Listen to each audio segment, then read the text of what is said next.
tomorrow, and I have a spoken word entitled Earth, Our Beautiful Home.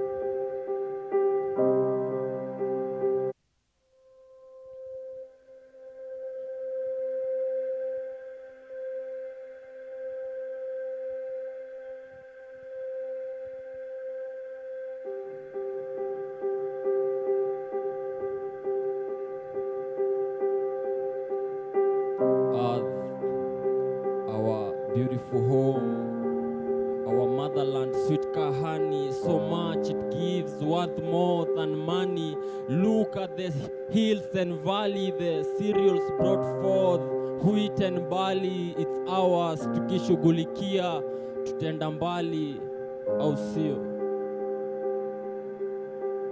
Blameless it is, no defect at all, vegetations and trees which grow so tall. Our land this is, let's handle it with ease, so that in the future we may feast. We have a savanna to embrace, which we have it by grace. Our land we stand for you, from the Creator we own you. Its purpose to give us our needs as a blessing to us, that we may feast. Look at the stars, moon and the sun, shining on their own beautiful time, causing rejoicing in our own lifetime. Magnificent. As our home, land so vast, it's ours to manage and hold fast. Tushughulikie leo kuliko jana na the past juu, if we lose it we gon' be worse. It's ours to manage and benefit from it, and vice versa at last for our enjoyment.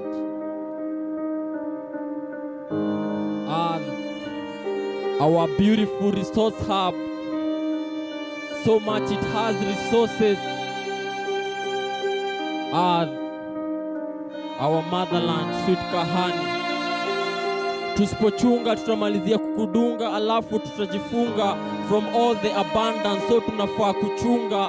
To treat you with care if we really do care, to list you on top of our affair, to make you produce and not to leave you bare. For you are ours, our beautiful home. Our beautiful home, fully packed with resources, waiting to be explored, needing reinforces from gold, silver to endless treasures, which if handled correctly and with measures will benefit much more, hence pleasures. Let's flee from hate, greed and malice, the need to satisfy self, then give after satisfying your abyss, causing wars, fights and no peace. It's ours if utilized, can benefit socially, indeed. We love our Creator for blessing us with the land.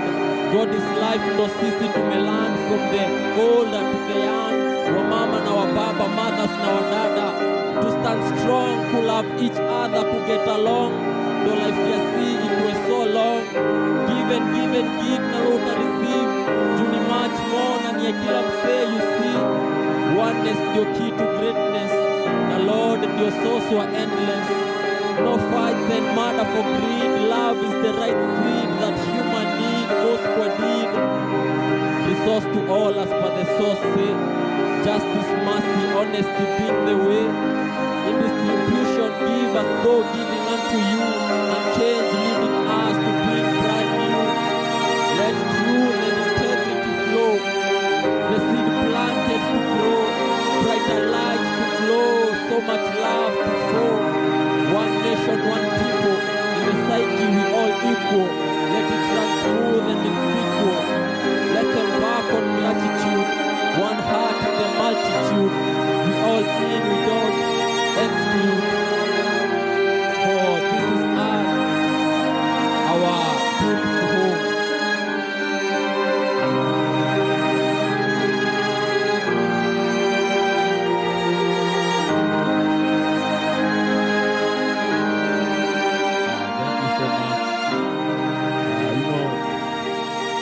Just speak a bit You know, when I was writing the piece, it was, I was seeing this idea that we have been, there was the creator who gave us this beautiful land.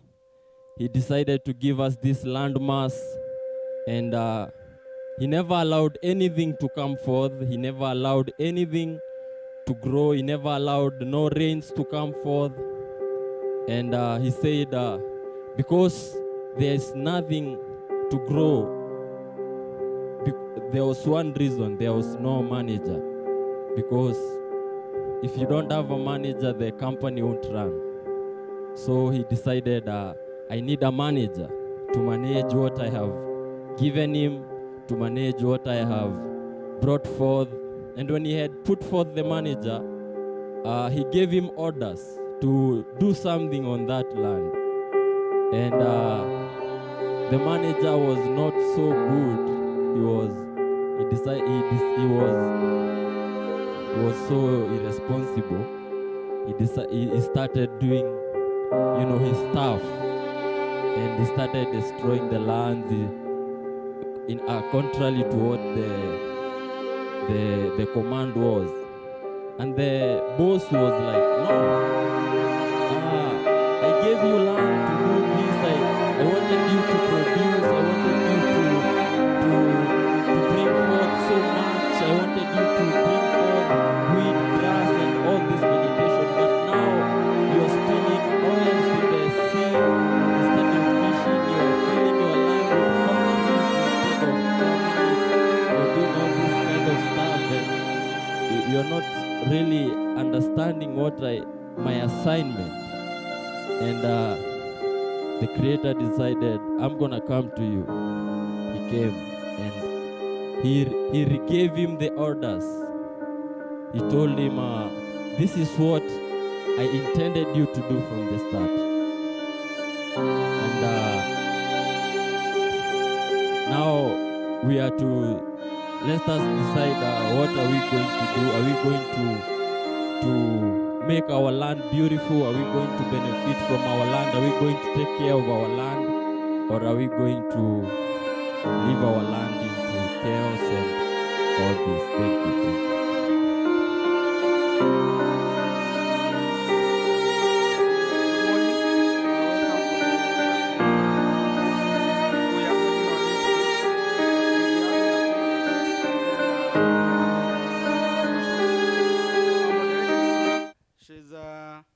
Njeri Maina. So I'll just introduce her before she comes on stage to welcome the keynote address. So Njeri Maina is an exceptional senior corporate executive with a wealth experience over 2 decades at the forefront of leading businesses across Africa.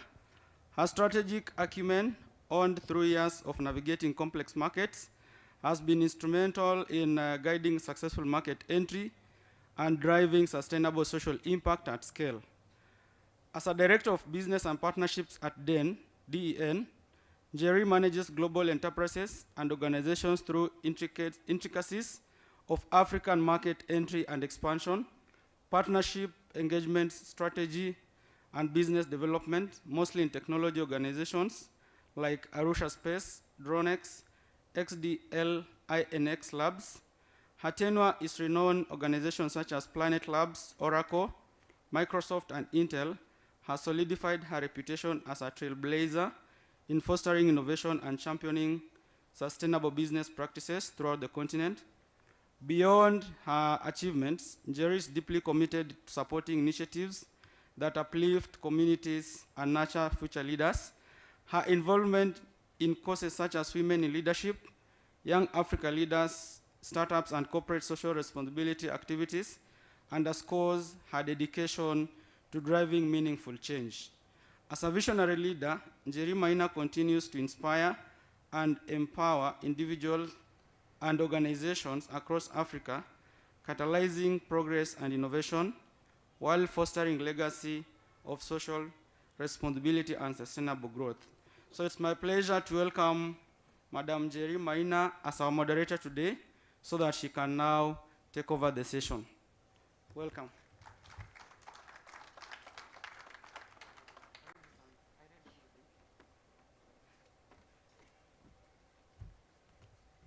Good morning, everyone. Good morning again. Can I kindly ask you to please move in front, please? There's no reserved seats right now, so kindly, I know you're comfortable, but kindly requesting. Thank you so much. At least I want to feel we are talking to an audience, not chairs.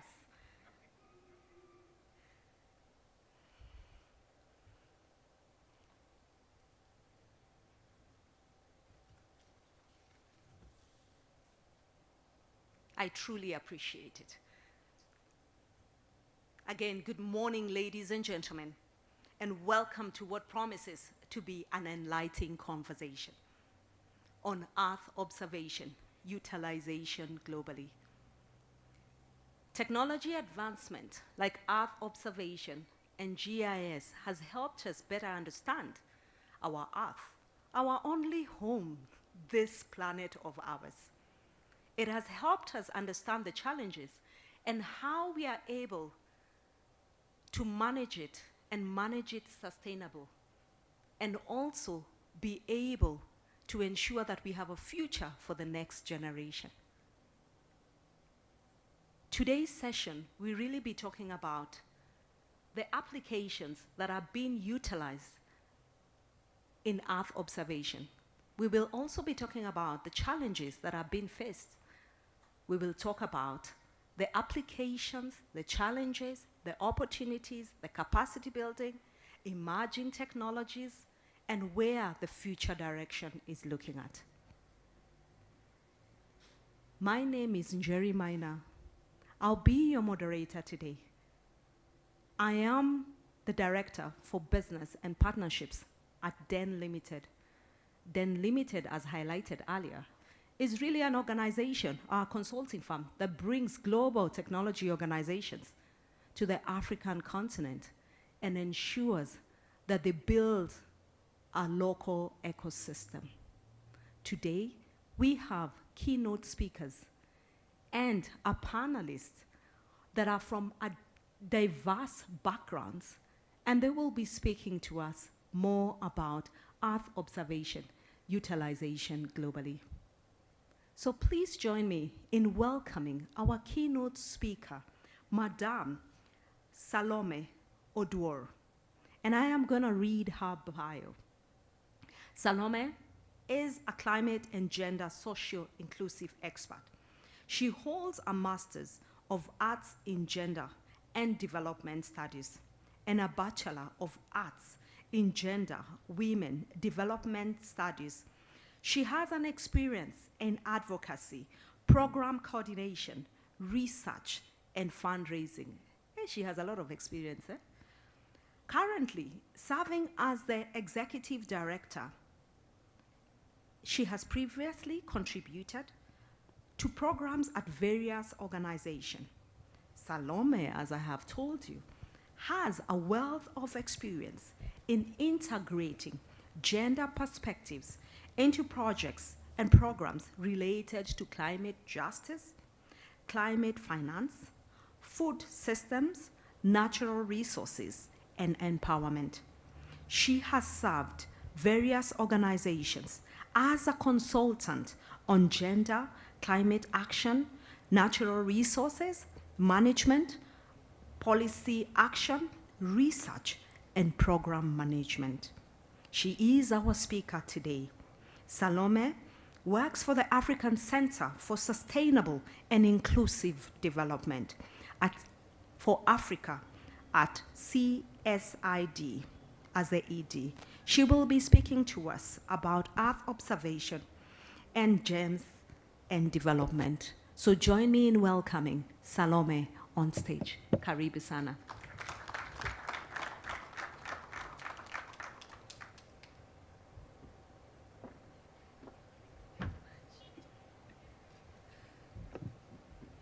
Good morning. Are we having a good morning today?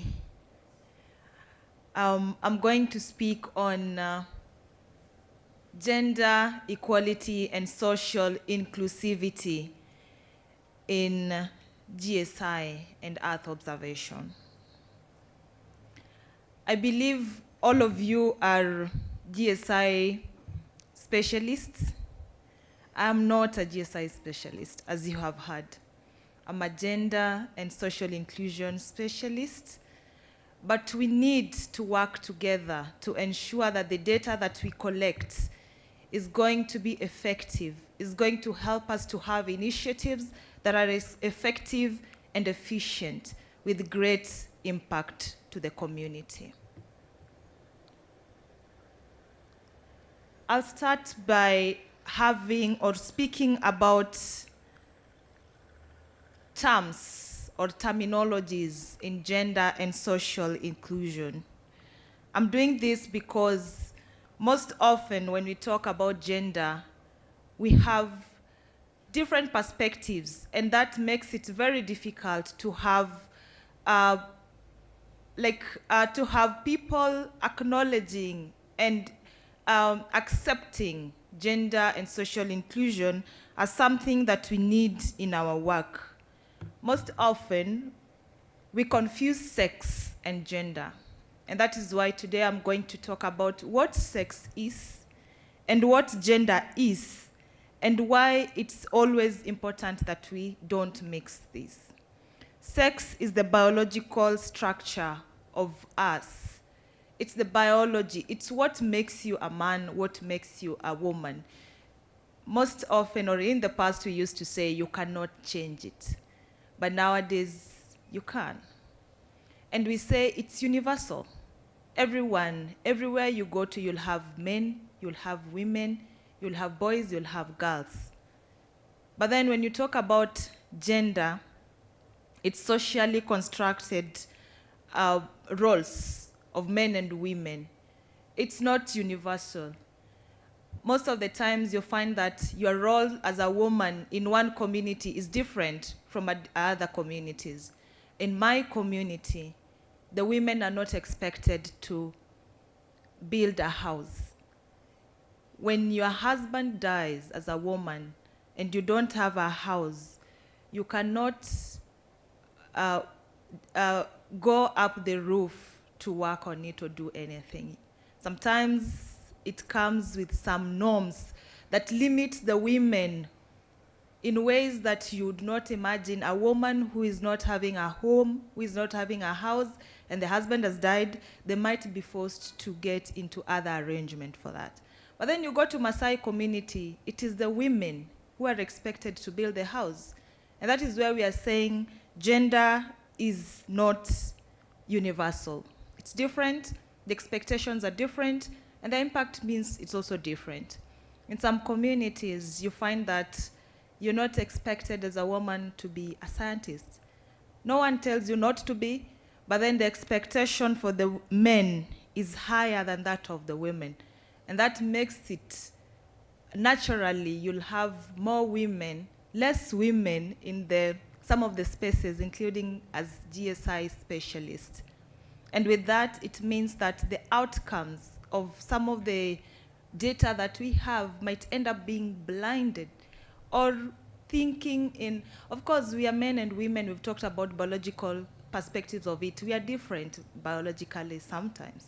And therefore, you find that maybe the thought process of the men is what we have in our data, the reporting that we have, and it's because maybe we don't have most women in these areas. And that takes me to social inclusion, because we are talking about gender equality today, but we are also talking about social inclusion. And what is social inclusion? Social inclusion is where you look at the specific needs and interests of the men and the women in the communities. When you're coming up with the data, when you're coming up with the tools that you're going to use to collect the data, are you looking at the end user of the data? Are you looking at the impact that the initiatives that are going to be developed out of this data are going to be on the different categories of the people? The truth is, we are not homogeneous as human beings, but even within the women, within the men, within the indigenous peoples, we are not homogeneous. We still have different needs, different interests, different priorities. So when we are coming up with our tools, when we are collecting the data, we need to look at the impact that this, the data that we are going to have at the end of it is going to have on the different categories of people.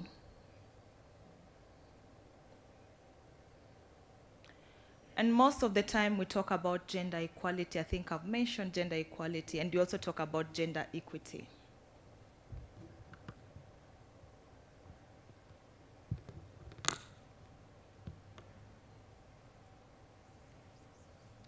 But then sometimes we confuse the two on what exactly is gender equality and what exactly is gender equity. Gender equality is the lack or the absence of discrimination, whereby whatever you're doing, you're not going to discriminate someone based on the age, based on the sex, based on the status. You know that I'm having a project in this community, and I'm not going to leave someone based on their gender. But then when you're talking about gender equity, you're talking about ensuring that there's justice. The historical injustices are taken care of. And you look at that picture, you'll see where you have gender equality, you have, the ground is the same. So it doesn't matter whether you're short, whether you're tall, and you go beyond the fruits that you need. It's just ensuring there's no discrimination. But then when you're talking about gender equity, then you're looking at the specific needs of the different people. I might be tall, but I have a shorter leg.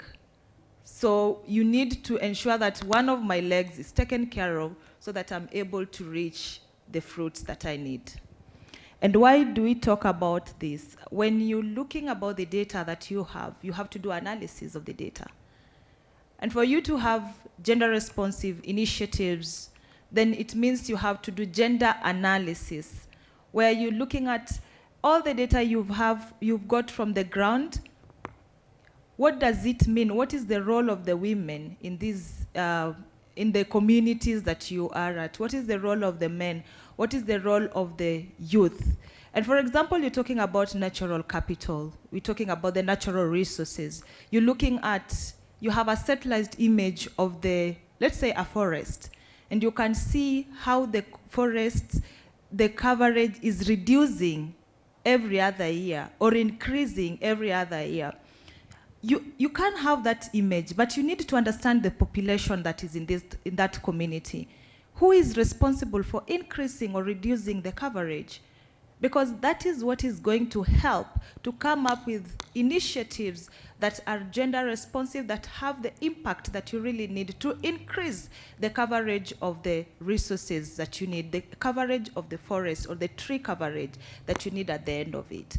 So you have to do gender analysis of your report or the data that you have. And for you to do the gender analysis, I've even talked about the roles of the different people in the community. It means you need sex disaggregated data, you need gender disaggregated data.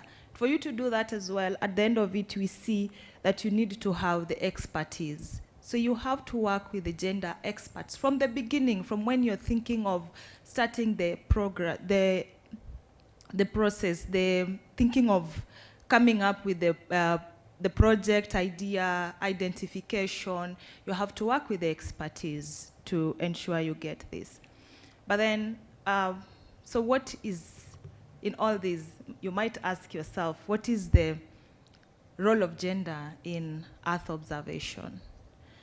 Gender and social inclusion, as we had talked about it, help us to ensure that the needs of the underrepresented in the community are taken care of. And this will help us to ensure that we empower them, we build their capacity to be included in the processes from the beginning all the way to the end. But then you might ask yourself, how do we do this? But I believe here we are researchers, but we are also maybe involved in programming or you ensure, you hope that the data that you're going to get out of the Earth observation will be used in programming at some point.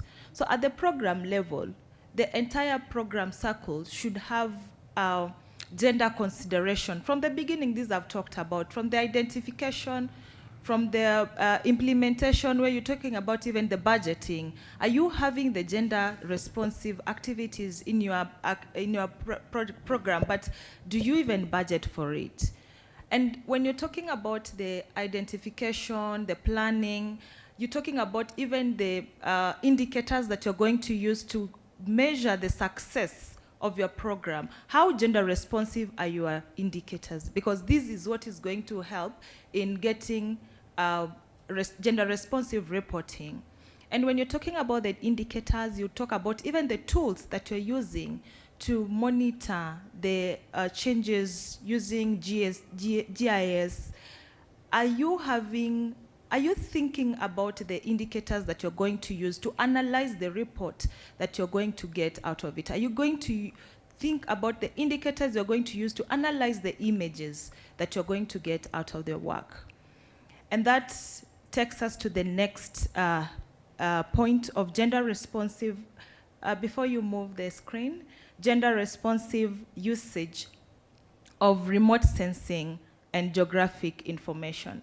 But then also we need diverse champions. As I have said before, sometimes we miss the definition of gender and sex. And sometimes we end up having competition when you talk about gender equality and social inclusion, because we don't have the champions. You need diverse champions to talk about gender. And when I talk about diverse, I mean you don't have to have women talking about gender. When it's a gender conversation, then we have a woman there to do it. When you're in a meeting and something on gender comes in the office, then they say, oh, gender, it's the woman being referred to as gender. We need to have diverse champions, the men, the women, people from different expertise. For example, you can have GIS specialists who are gender experts as well. You can always merge the different expertise together. And then we need inclusive representation. These I've talked about, having women, having the people from indigenous communities as the experts in GIS as well. Because if you're not there, then sometimes your needs and specific interests are not considered. Not that someone hates you, but maybe just the perspectives are different. The way we look at life is different. And that needs building of the skills. And then when you're doing all these, ensure that you include the mapped populations. Because you might have the image, but if you don't talk to the population that you are mapping, you might not understand what is bringing this image that you have. And that is where I was talking about including the communities in helping you to analyze the information that you have. And this should start from the beginning, even when you're coming up with the tools, what you're going to the images that you need out of that community. You need to work with the community in this. And for you to do this, as I had said, you need a gender analysis and you need a gender action plan. If you are an organization, you must be very intentional about it. For you to be intentional, you need to have strategy for it, and then the expertise to help you with this. When we talk about Earth observation and gender equality and social inclusion, you might ask yourself, why should I do this? This is too much work. I just need my images. I just need to have this data, and then whoever uses it should mind that. That becomes their own business.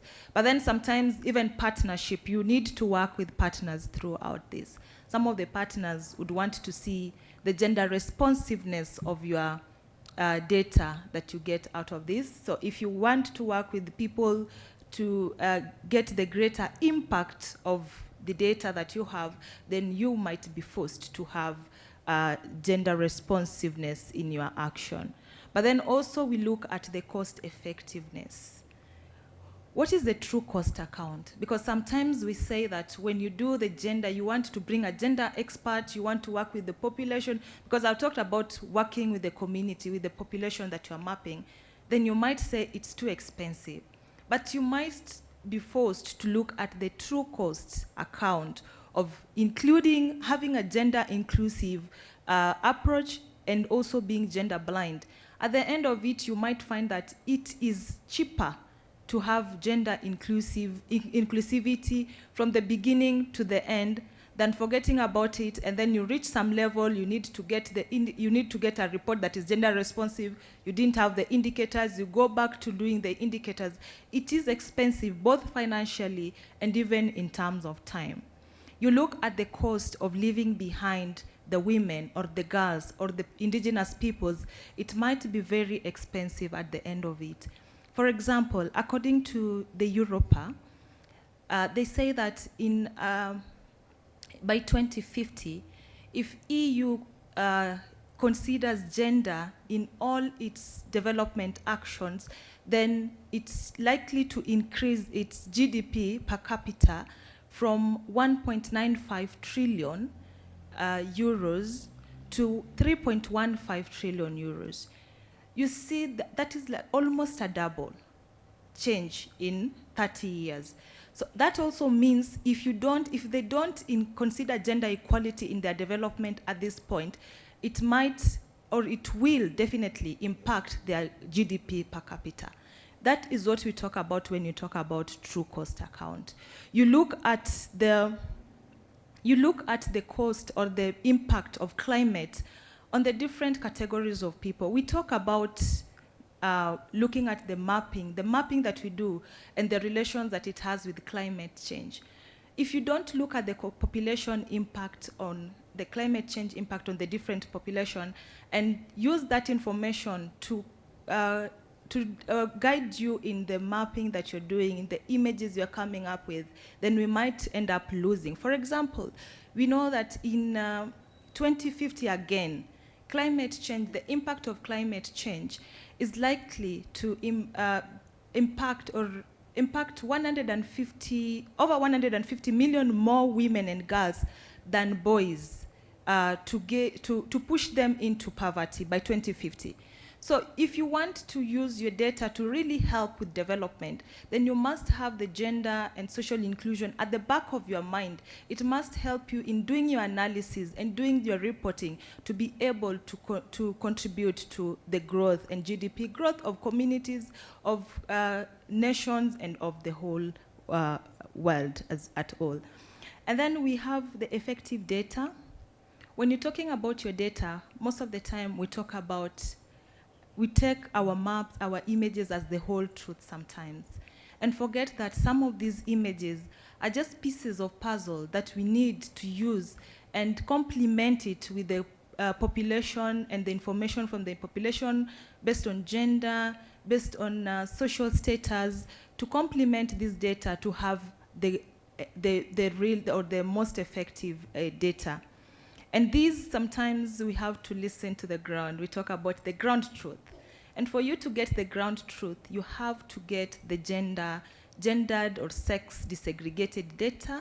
You have to understand the impact of maybe if it's a natural resource perspective, if it's climate, if you're looking at the forest, you're looking at the rivers, what is the real impact on the ground and who is involved? So we talk about the ground truth versus looking at your images as the whole truth. You have to always look at the communities to help you to populate the data and make it more effective.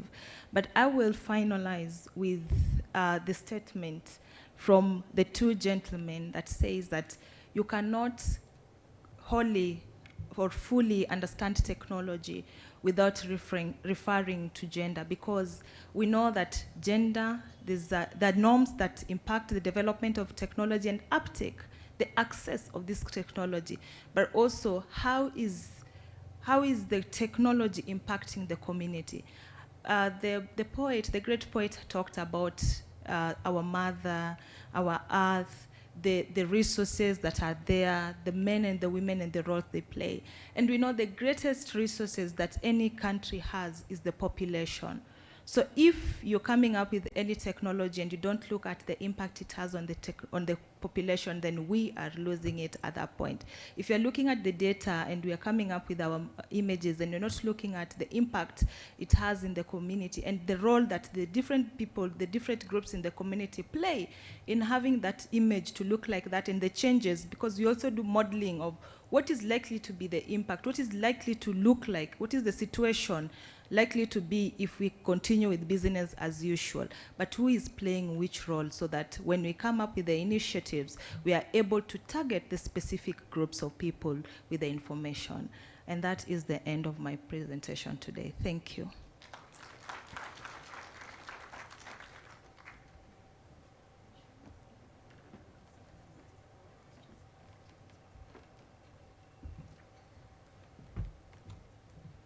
Thank you very much, Salome. Truly appreciate. I'd never thought about gender. Every time I hear gender, I'm always thinking, the woman.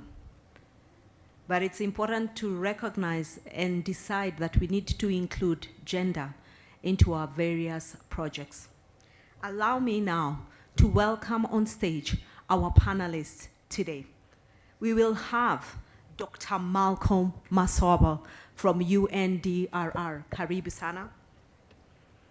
We also have Dr. Kohe Yamamoto from PASCO. Welcome. We have Dr. Today is just Dr. Dr. Naledzani Muda from SANSA. We have Dr. Teresia Bilola from CADI, that is Technology and Climate Services for the African Observation and Data Research Infrastructure. Karibu sana. And then we have, I will also call him Dr.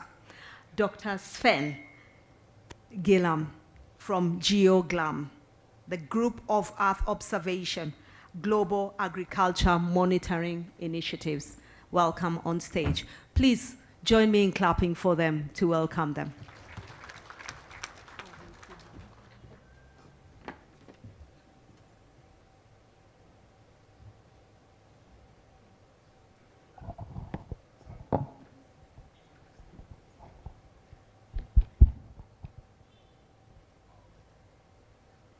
I like the balance, don't you like? We consider gender in this conversation, correct?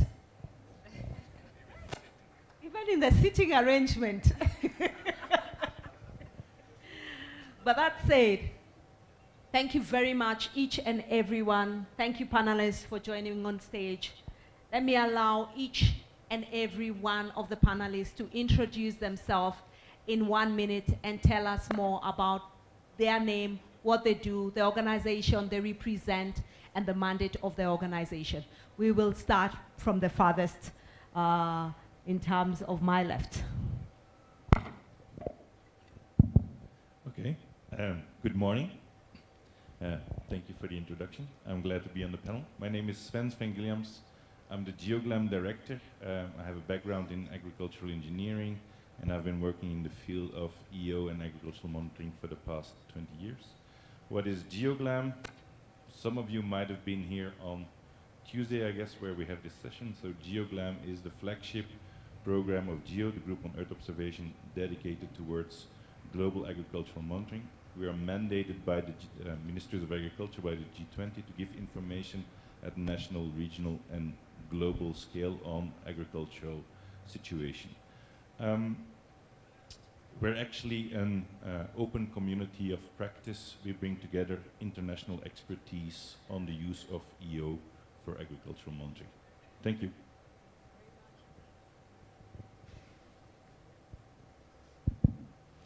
Thank you very much, Jerson. Good morning, everybody. I'm Kohei Yamamoto from PASCO Corporation. And PASCO had a session yesterday for the next space transformation seminar yesterday. And actually, we're here for disseminating the concept of the space technology would accelerate the digital transformation for the future. And PASCO, historically, we started from 1953 and doing with the survey, aerial survey business, and we are contributing to the spatial data infrastructure businesses, and we experienced a lot of projects around the African countries through the JICA. JICA is an overseas foundation of Japan. And actually, what we do in Japan is, we do a lot of spatial businesses with this is mostly outfield and interior businesses. So I try to share with our experience in Japan regarding this kind of gender process. Thank you. Thank you, and good morning, everybody. I'm Marco Massabo. My surname is some Tanzanian, but that definitely I'm not. Maybe I just moved here in the region to find my ancestor.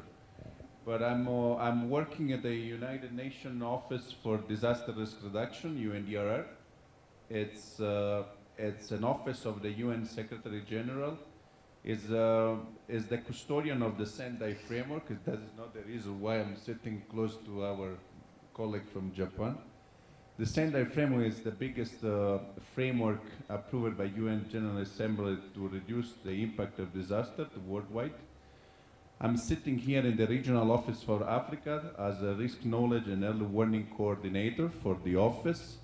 The office is working a lot on risk understanding and how we can use risk knowledge and risk understanding for improving early warning system and development. And I will be happy to see further collaboration with all the partners here, and thankful to Rcmrd for the organization of this important conference.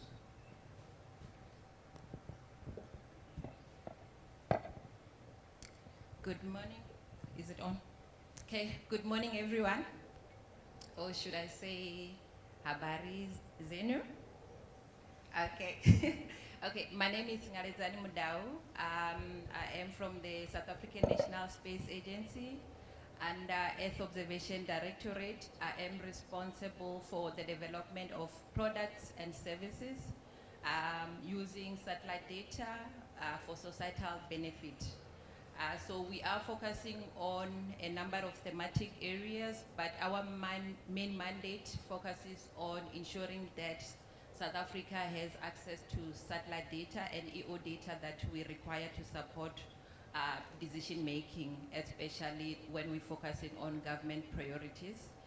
So in terms of the thematic areas that we're focusing on, we are focusing on disaster management, water resource management, human settlements and spatial planning, air quality, agriculture and food security, amongst others. We're also focusing on new thematic areas, including mining and also climate change. Thank you. Good morning, Jambo, bonjour.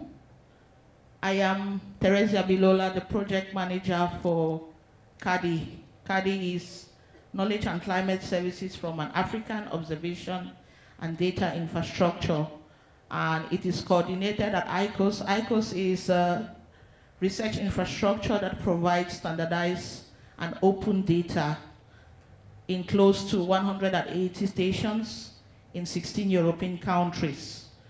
The data monitors greenhouse gas concentrations in the atmosphere, as well as carbon fluxes between the atmosphere, the land surface, and the oceans.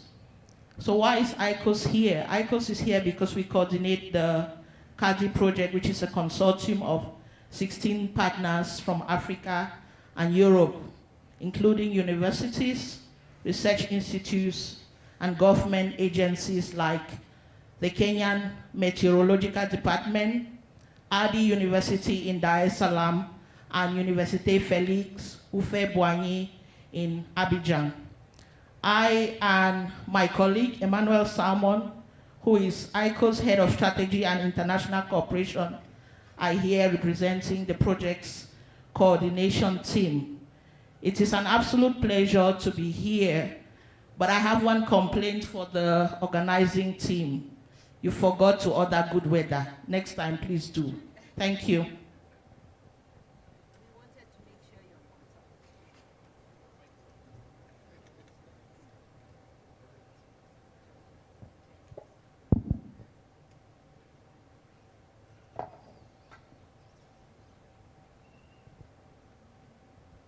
called diversity of weather. But that said, as you can see, based on the introduction, we have a diverse team in place. So please ensure, as you've had their introduction, just take notes because we will have a very interactive session with us. And so let me get straight to it. And allow me to, Malcolm, you know you're seated next to me. Allow me to ask you the first question. As UNDRR, are you utilizing Earth observation? And if you were, do you have any success stories that you would like to share? Well, thank you very much for this question. I mean, as UNDRR, I think the most successful story that we can tell is a partnership with the African Union Commission and the REX on establishing the African multi-hazard early warning and early action system. I guess just one question, how many of the audience know about the Early Warning for All initiative sent by the Guterres? Yeah. That's always happened, no? That when you are too much, we are too much in this early warning for all, we think that everybody knows, but at the end of the day, it's not so famous.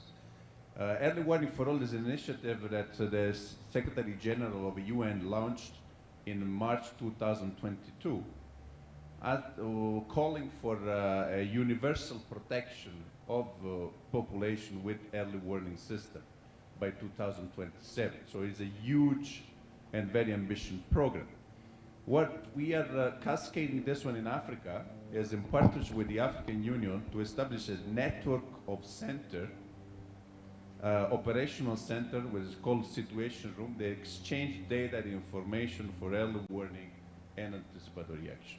Up to now, we managed to establish one center in the African Union Commission. There's one center in Niger for the East Africa. There's one center in West Africa on ECOWAS, one center in SADC, and one center is going to be launched in ECAS in September. So this center extensively uses risk information for exchanging and warn the different organization at national level on what can occur, or what can happen.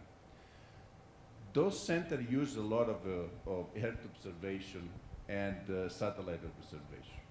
And this is the good news, that there is a process. Now we are trying to connect those centers with the national level. The first attempt, successful attempt, was in Tanzania, where the Situation Room at national level has been inaugurated. This Situation Room managed and worked with risk information for early warning and early action.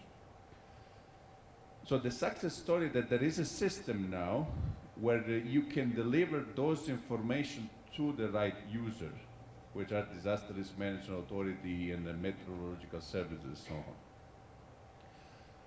But if I have to say what is still something where we should work more, it's really to integrate information specific for disaster risk management generated by space agency or other institution in Africa. This one is something we're still, I think we have a luck. We are using a lot of satellite information from ENWETSAT, for Copernicus, so for all the sources of information.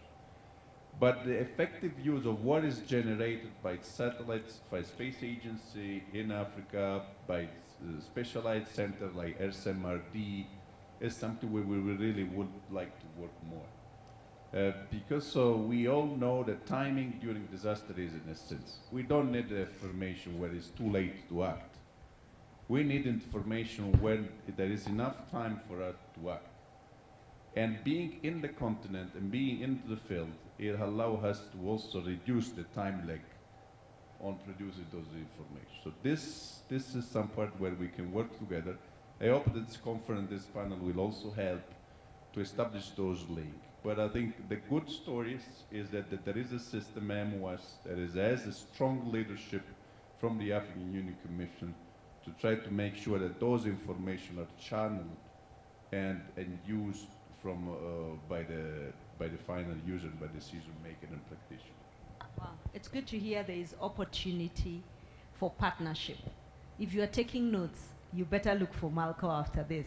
Opportunity for partnerships around the utilization of Earth observation for disaster risk reduction strategies.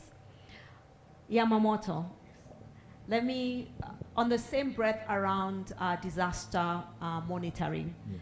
Japan is way ahead. Is there a role for private institutions or private companies like PASCO, and how are you playing in that space for providing critical Earth observation data? Yes, thank you, Jerry. Actually, Japan is a country or the supermarket of disaster kind. Because we now maybe my returning flight might hit with a typhoon now. In Tokyo is typhoon, and a week ago we hit by the very huge earthquake in the Miyazaki Southern Sea Trough, and actually this kind of disaster information provided through not only the satellite bases but also the sensor monitoring system as well. So these kind of spatial information are combined and to provide the information of the cabinet offices in Japan, and the early monitoring system is warning, and my cell phone hit within 10 seconds when we sense the shaking of the earthquake. And so this kind of total unit has been constructed in Japan now, but for the sake of the popular use of the disaster information, maybe not only the weather forecast but also the application, like a smartphone application. As a commercial company, we are providing GIS information, which is evacuation system, because when we hit with Greater Eastern Japan earthquake in 2011, I was there in my company. I cannot back to my residence at all because the train stopped and everybody walking with 40 kilometers away or something. So at that time, we need information. What is open road? What is the OK road? So this kind of information system can be provided through the cloud now, PASCO services. So this kind of application already disseminated through the smartphone cloud now. And PASCO try to continue to provide this kind of information and share these kind of applications for the other countries if possible. But the key role is to set the information infrastructure, especially about the geographical information infrastructure first. Without navigation network data, we are not able to provide this kind of evacuation information at all. So this kind of scenario we already established in Japan, and so we would like to share now. Well, we have discussed how Earth observation application is applied in disaster management. Let me get to another sector, which is informal settlement and urban planning. Now, Litva, you talked about utilizing very high satellites in monitoring, and you have done so in the informal sector. How do we expand this in the urban development across Africa? What methods can we apply, or what can we do? Thank you very much for the question. Maybe before I get to the suggestions, let me just share. Do you know, or did you know that more than half of the African urban population live in informal settlements or slums? I'm expecting an answer. No. Okay. And in countries like Kenya, more than half of the population live in informal settlements and slums. The question is, do we know where they are? We have a number of strategies and development goals that are looking at inclusivity in terms of spatial planning, making sure that we leave no one behind. But if you go to the countries, and ask for informal settlement databases, you won't get them. If you get them, they will be outdated. So this is to show that we need to look at how we can use Earth observation technologies, including satellite data, to understand or to map where people are. Most of the spatial planning is done using population data. And it is very important that we know how many people live where. But population information in informal settlements is underestimated. There is one informal settlement in South Africa where it was estimated that 100,000 live there. And when detailed survey was done outside census, we found that 10,000 people live there. So I mean, 110,000, it's a big gap. So it is important that we know, and we know where people live, but most importantly, we should also then try to understand then the different human settlement types. Informal settlements are not even taken into account in the disaster management plans.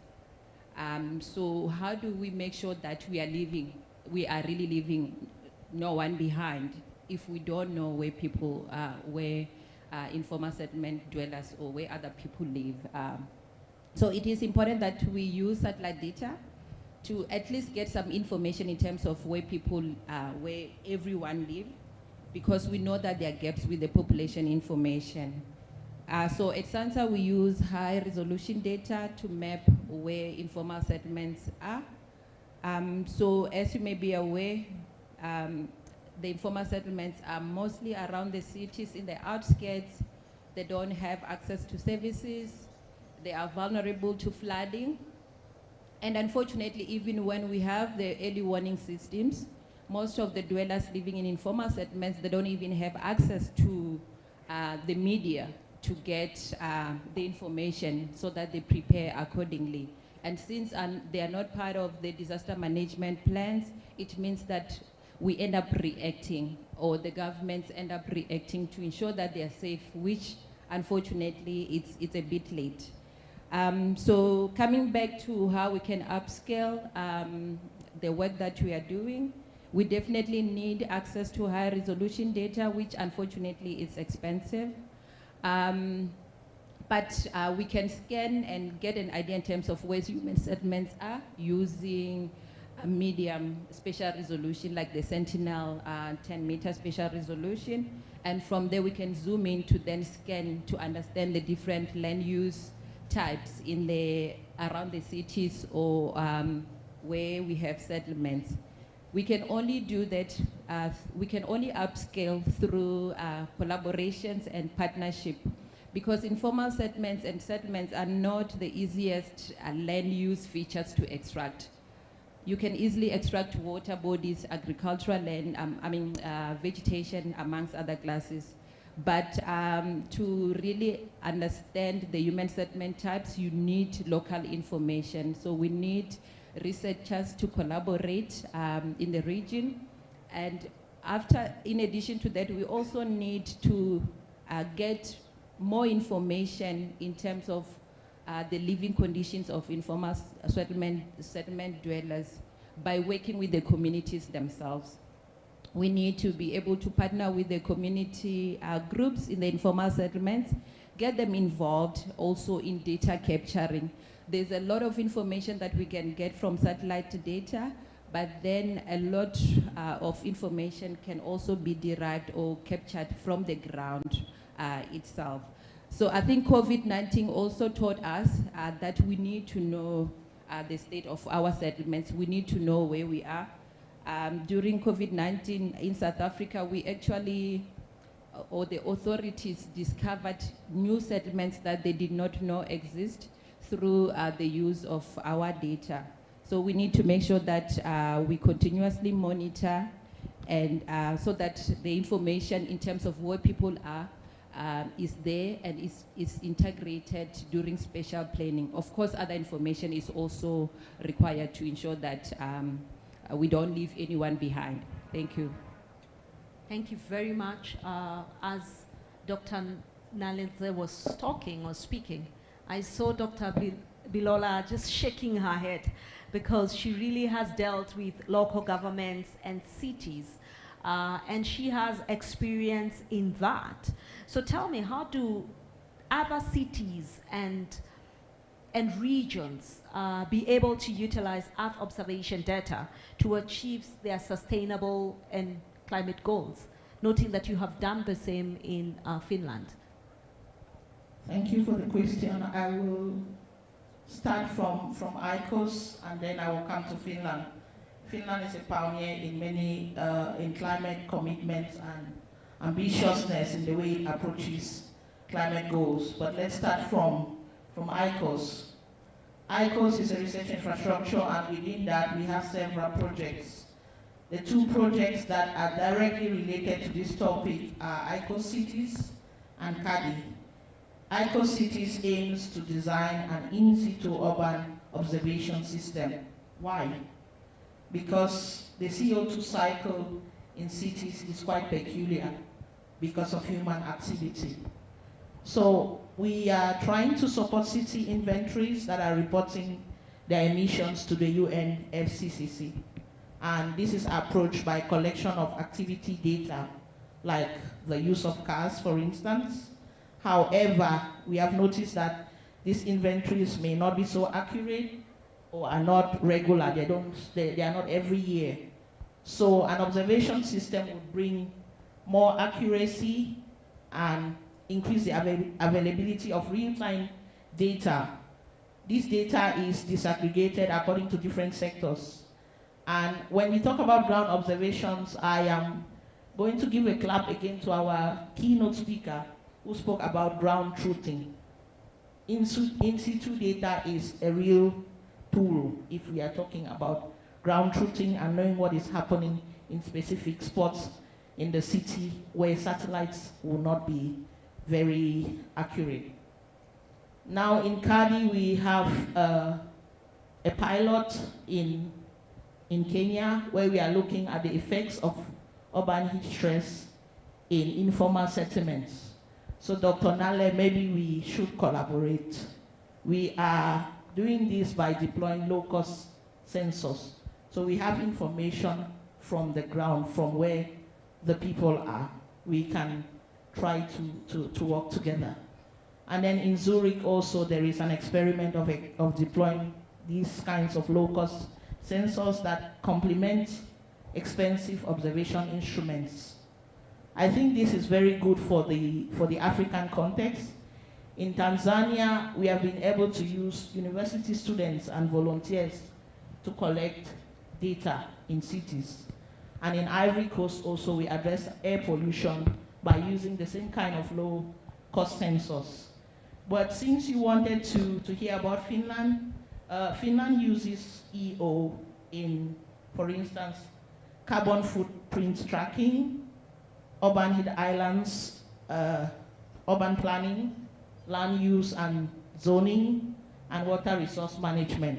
I won't speak more about that because I'm here for ICOS. If you want to know about Finland, we can talk out of this room. Thank you. Thank you very much. But it's great to hear a great partnership that is developing between the ladies. You know, power of women. But let me get to the gentleman, Sven, so that we can be inclusive on this gender agenda. We have spoken about disaster, we have spoken about urban and informal settlement. Let's get to agriculture. Have you applied Earth observation in monitoring agriculture or in the different projects that you're currently working on? And what are the key challenges that you have found in monitoring and being able to include indicators for agricultural sustainability that can be monitored with space or from space? Okay, thank you for the question. And it's funny, well not funny, it's interesting to see that there's different domains, diverse domains, and actually we're all talking a bit about the same thing.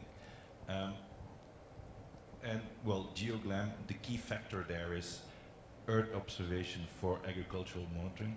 So if you want me to go into all the projects that all our partners are doing, well, I hope you brought your sleeping bags because we'll be in it for a long time. Of course, the key challenges at global scale is that there is not such a thing as agriculture. Agriculture is very complex, it's multidimensional, it's very different across the world. You can hardly compare what you see in an industrial agricultural field compared to smallholder farmers in Africa, for instance. But a smallholder farmer in Eastern Africa is different than a smallholder farmer in Western Africa, in Southern Africa, and they're completely different from smallholder farmers in another Southeast Asia, for instance. Sustainability, also a big word there. There's an environmental component, there's an economical component, there's a social component as well there. And also there, in all those different domains or regions across the world, the accents for sustainability are different. All the components are there, but people tend to lay different accents. So there is no one indicator that can say, okay, this is the indicator based on remote sensing, where we can say, okay, this is now the best for sustainable agriculture. So it's all about integrating data, understanding data, and combining it with local knowledge. So that's really the key, and that's what we're doing also within GeoGlam. Of course, there's the global component. The global component is there to give an overview for the big policies, for organizations like FAO, WFP, that there is also for big climate change evaluation, so that you see, okay, there's a I think a standard playing or a level playing field for everybody, so that there's one line where everybody can, or one threshold where everybody can see where we're there. But then if you really want to get to the information, you really need to talk to the local people, you really need to talk to and learn what is happening on the ground. Different management techniques will have different impacts on sustainability. So you really need to understand, and that's what we try to do also within GeoGlam, is really work with national specialists. We train them in Earth observation techniques, and they provide us local knowledge.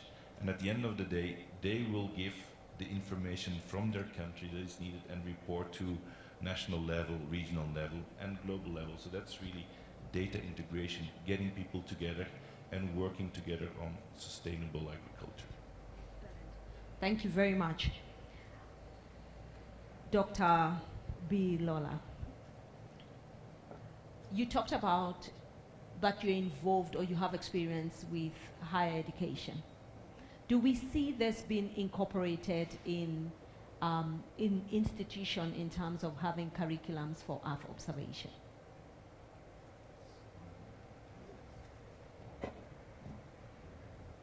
Thank you for the question. Yes, there is a huge potential in including Earth observation into higher education curriculum. For instance, in modules within environmental science, geology, agriculture, and MET programs. These can be theoretical or practical aspects of in-situ data collection and analysis.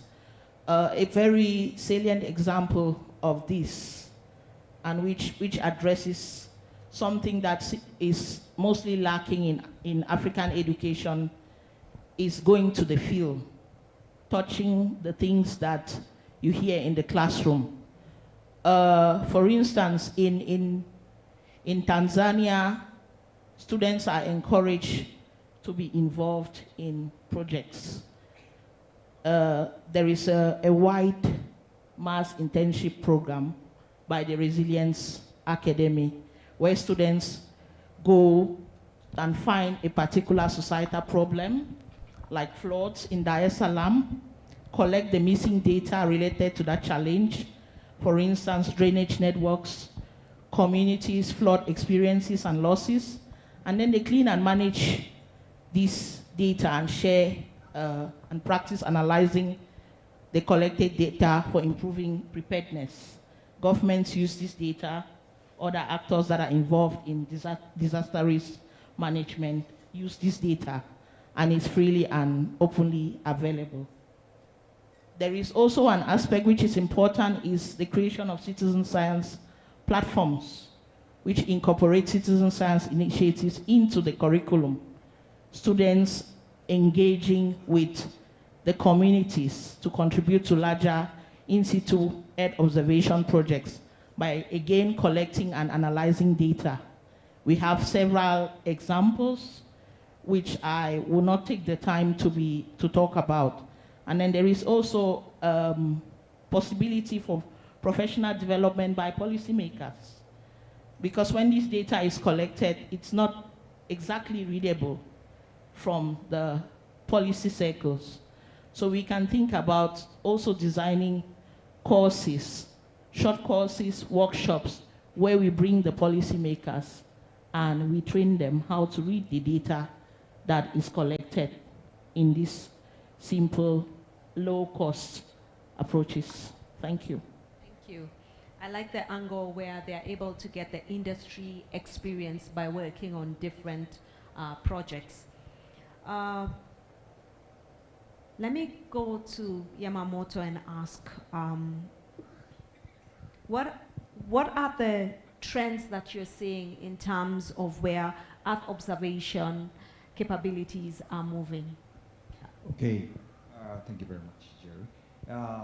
Yeah, coming Earth observation technology, well, we're expecting that satellite technology trend is more and more constellation businesses, like Elon Musk launching a lot of SpaceX.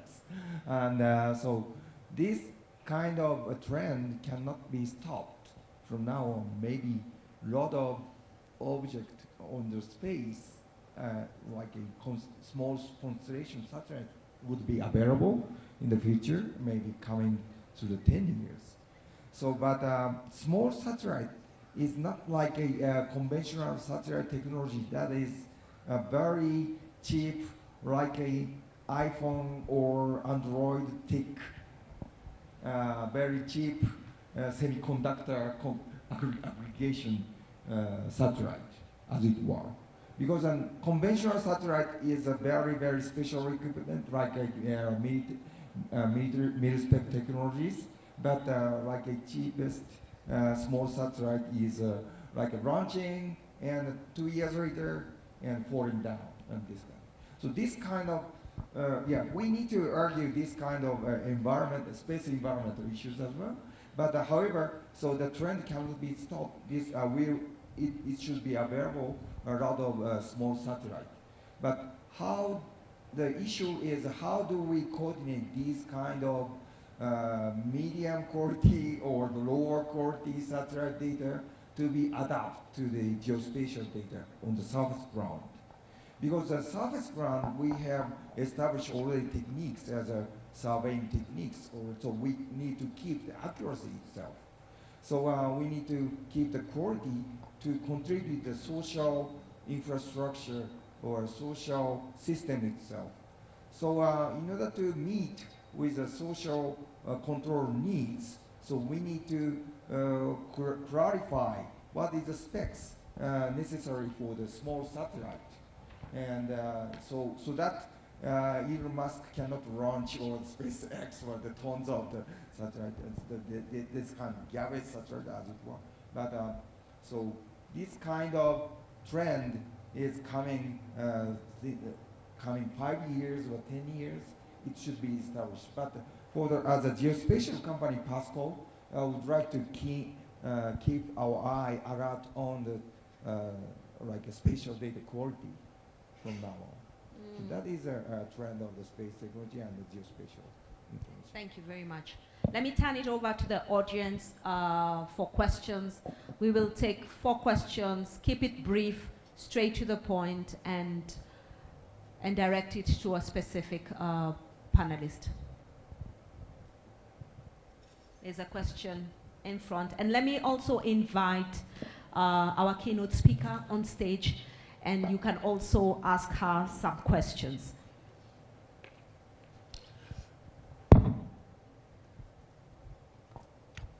Okay, my name is Evans. My question goes to Dr. Bilola on the issue of incorporating the Earth observation studies to the schools.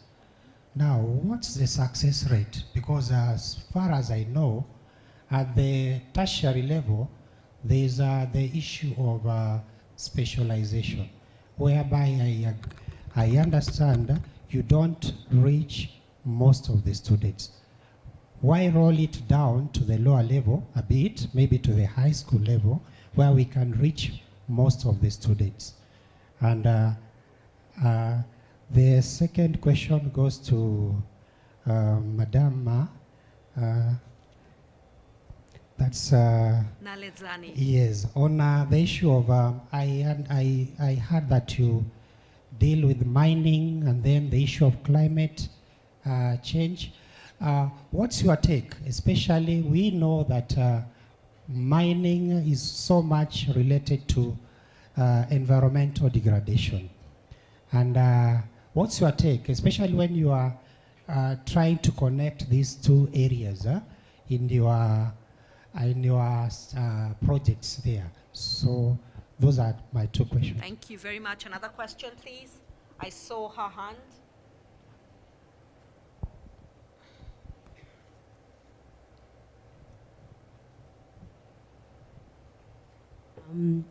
Thank you very much for the panelists for your great interventions. My question goes to Dr. Yamamoto, and it's about private sector engagement. What can governments do to encourage private sector involvement in Earth observations, in innovating? What structures should they put in place so that there is this mutual benefits, the public gains and the private sector gains? And what did Japan do that other countries can learn from there? Thank you. Thank you very much. Another question? Yes, there's a question there.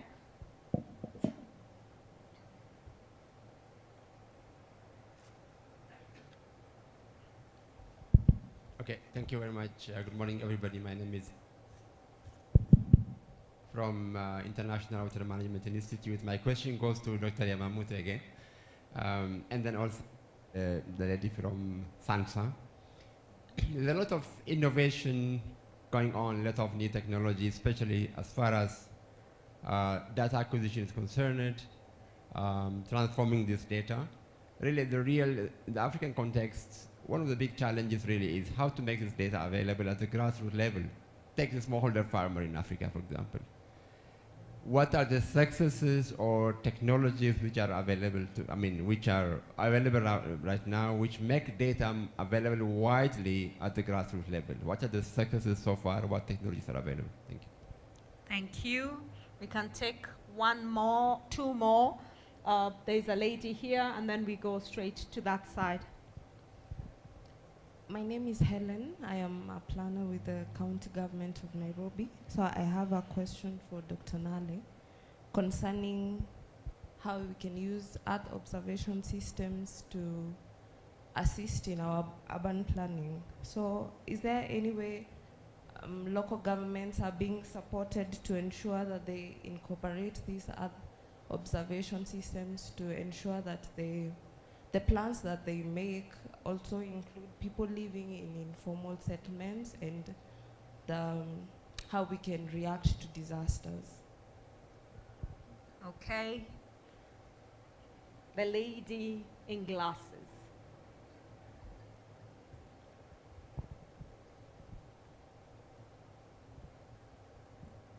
Thank you very much, Madam. I think Naledzani with the speaker who talked about informal settlements.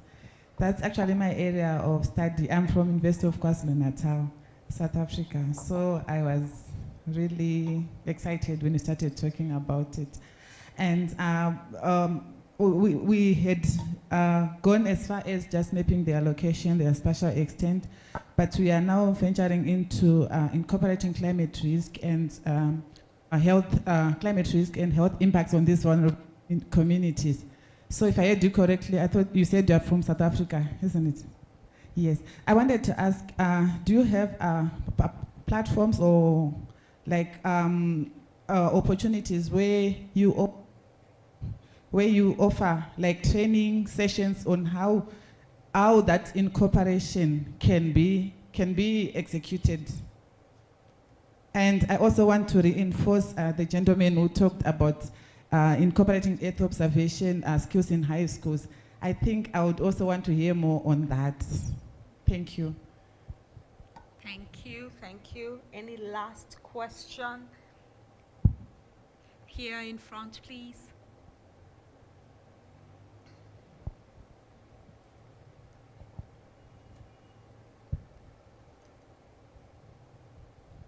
Thank you very much. My question is for GeoGlam, but I think also Dr. Yamamoto also can answer. I just wanted to know the relevance of precision agriculture for Africa, using Earth observation and other technologies like satellite navigation, positioning, and so on and so forth, because this is very important for food security in Africa. Thank you. Anyone with a question around disaster? Is the last question I will allow. Yes, behind.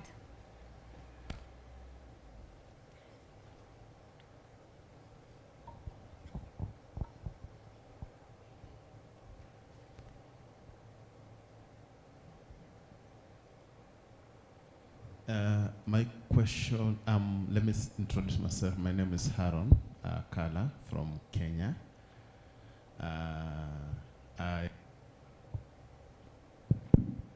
It's working. I wanted to inquire regarding the informal settlement. There is, I think it was Binola. I don't know if it's Binola. Bilola. Bilola.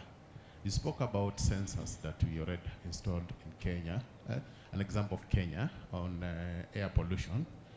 But now, when we look at the informal settlement, a case of Kenya and South Africa, one of the common disaster risks that is being reported there is fire. And I have not heard about how we are going to address this issue of fire, because that is rampant and we are experiencing on a daily basis. Case of Kenya. It's also a problem not only in the informal settlement but in the market places like case of Kikomba market here in Kenya. So how can we be able to ensure that we are able to find a solution in which that this community or the people who are living in this informal settlement, we call them human beings. How can we solve this problem globally?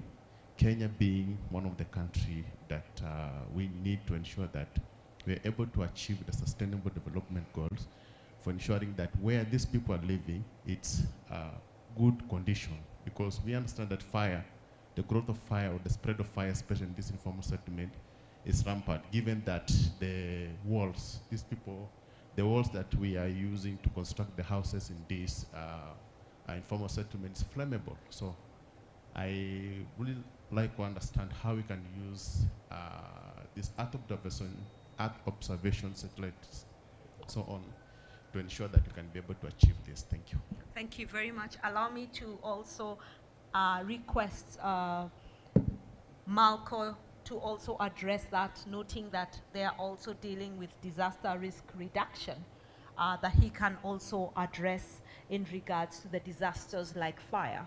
How do we ensure that we are also doing it in the informal sector, also working around not only in Kenya but also globally, and what is being done? So panelists, I think I will start from the farthest, coming all the way to the lady who got the most questions. so that she can be able to address the question. So we can start with the farthest. Thank you for your question. Interesting question. Again here, what is precision agriculture and how do we implement it over Africa? Again, Africa, very big, very diverse. To be honest, we already see quite a lot of precision agriculture being implemented in Africa, but of course that's more in the more industrialized agriculture, where you have very big irrigation schemes, all those nutrient applications, all the data is there available. Where I see the biggest challenge and the biggest impact is in the smallholder farming.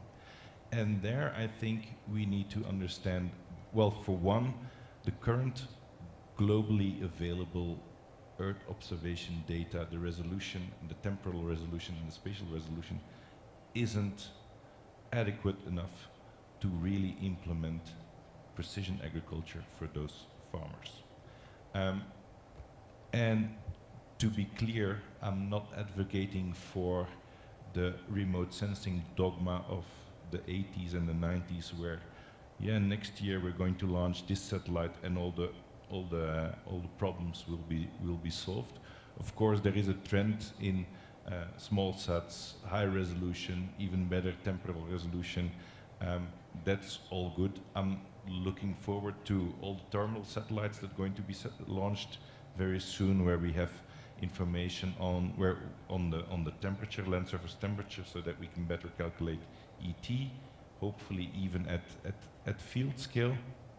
But I think again here, where the biggest impact is, and it's been mentioned a lot, is on in situ data, sharing in situ data, integrating different data sets, and then applying that for the smallholder farmers. There were a couple of presentations yesterday on also the use of drones. Very good technique,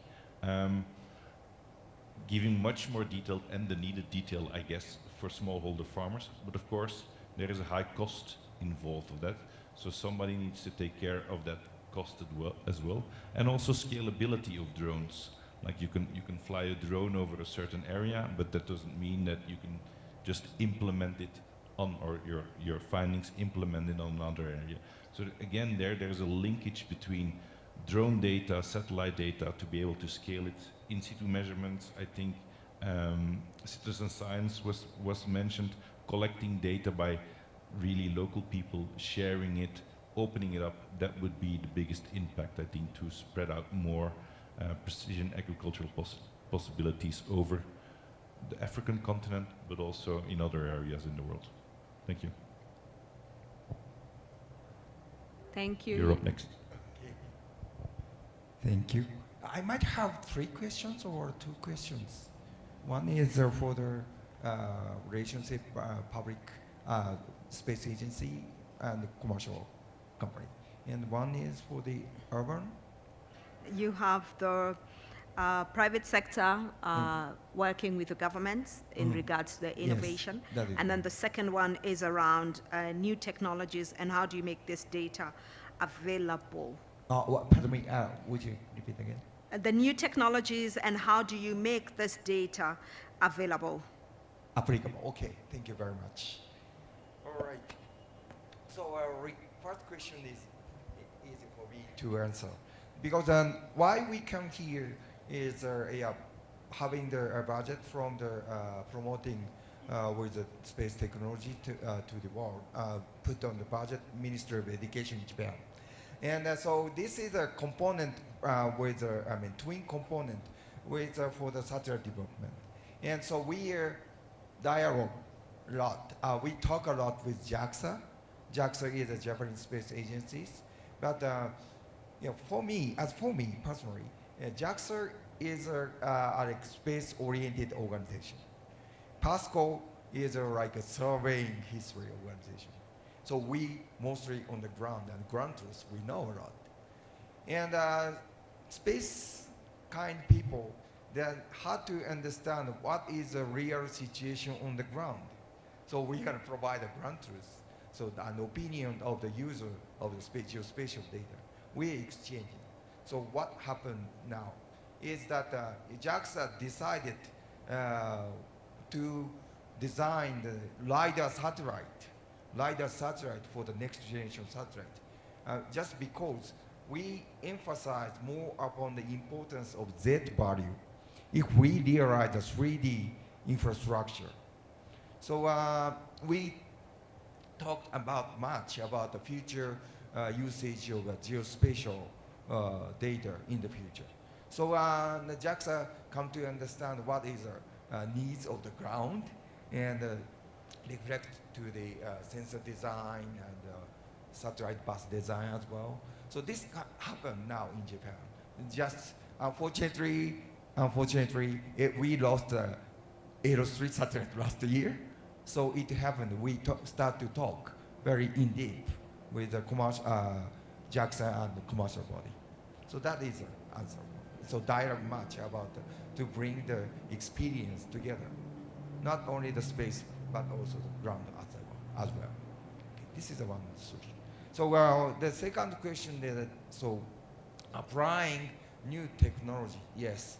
So yes, generally speaking, like coming of the industry, like first day some keynote speaker mentioned about revolution, industrial revolution and the third wave revolution, like information revolutions, and now coming that AI technology might occur the fourth revolution. So this is coming for the singularity might happen 10 years later or 20 years later, I don't know. But so AI is a news, not the relatively new spec. They have started talk with since 1950 around. So this kind of technology, element of technology can mature having the accumulated time, and it comes like a burning point of that. So new tech, recent, well, nowadays AI is a cutting edge technology, and so NVIDIA or everything's aggregating their money from all around the world to the NVIDIA stocks. So this kind of situation happened, and so Lorian at the first day of S3 Lorian talking to the audience that who's going to have experience with ChatGPT, working with it. So just 10 people raising their hands. That is the situation. So new tech, even if user doesn't know, user don't know how to use it, it cannot be disseminated. So new technology is, yes, AI is like generative AI and so on, and the space, I mean like a satellite imagery AI.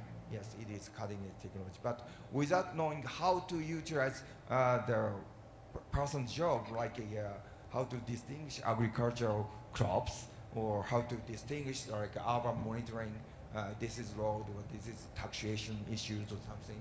So how to use it. So yesterday, Pasco has a session at the headquarters, technical session yesterday, and AI hands-on seminar. So this kind of activity is necessary to persuade the user to know more about what is the topics of the AI nature and how to use it, how to utilize it. And so this kind of seminar opportunity or this kind of session discussion opportunity, we've tried to utilize it as a service supplier. So this is a kind of answer. Thank you very much. I would encourage all of you to utilize Earth observation and AI together, because they really shorten a project process. Dr. Malcolm.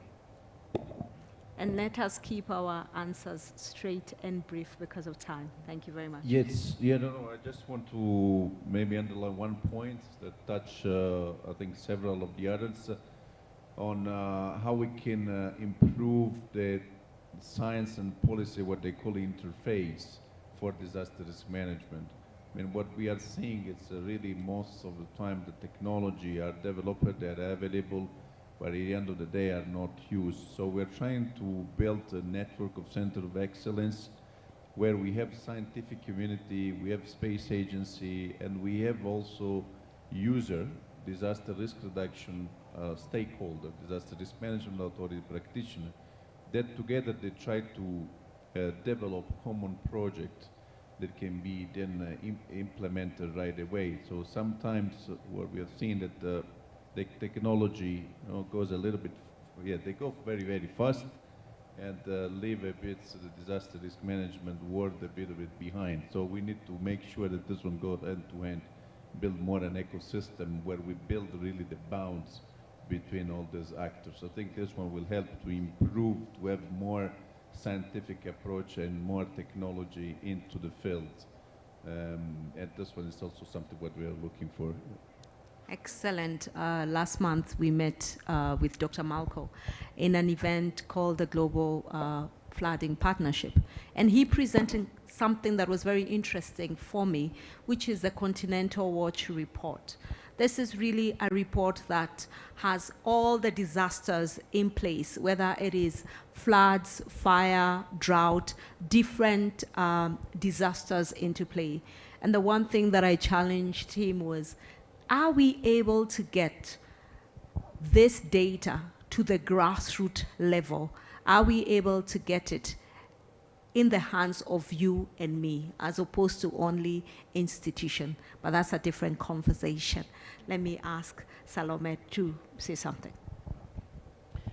Thank you very much. I didn't have any specific question that came to me, but I've listened to the panelists and the information coming from the participants as well. And I hear about the data on different categories of people, from the smallholder farmer, on informal settlement, which is very much important. But this is a call to each and every one of us to remember that we need these groups of people. When you talk about smallholder farmers, when you talk about informal settlement population, they are not homogeneous in nature. And this reminds me of a statement by one gentleman called Thomas Jefferson, who says that there's nothing more unequal than the equal treatment of the unequals. So when you treat the unequals equally, then you are enhancing the inequality in the community. So we must always remember to include the perspectives of the different groups of people within the communities. Thank you very much. Thank you very much. Let me ask Dr. Nale Zani to address. You had most of the questions, but kindly keep it brief. Thank you. I will try to summarize.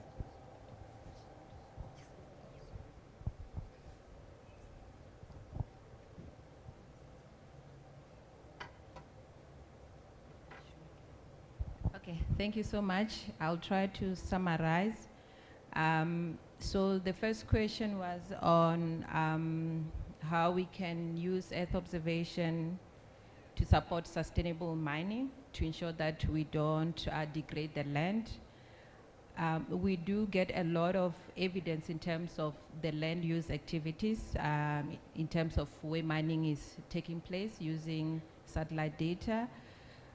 So we can only successfully ensure that the data supports sustainable mining or land use through the collaboration with those that are authoritated or required or mandated to enforce such. So we are mostly data producers, but our data can only be useful if you know, it's talking to, or we share it with the right people, and we also able to demonstrate its use.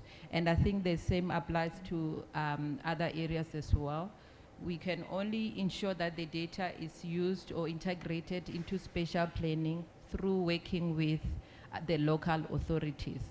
Of course, we need to understand their requirements or the processes that they follow when they do spatial planning, because most of these processes are regulated. So it is important that we understand where the data will be required, and then educate them or create awareness in terms of the value that the data can bring. I think that's the only way we can succeed instead of pushing the data to them. It doesn't matter how much data we are able to generate. So we need to collaborate with the authorities who are mandated to provide the service or to enforce, depending on the areas of interest. So in order to make sure that the data is also used at a grassroots level, for example, if we're looking at the smallholder farmers, I think we can only do that when we start or achieve that when we also work with communities.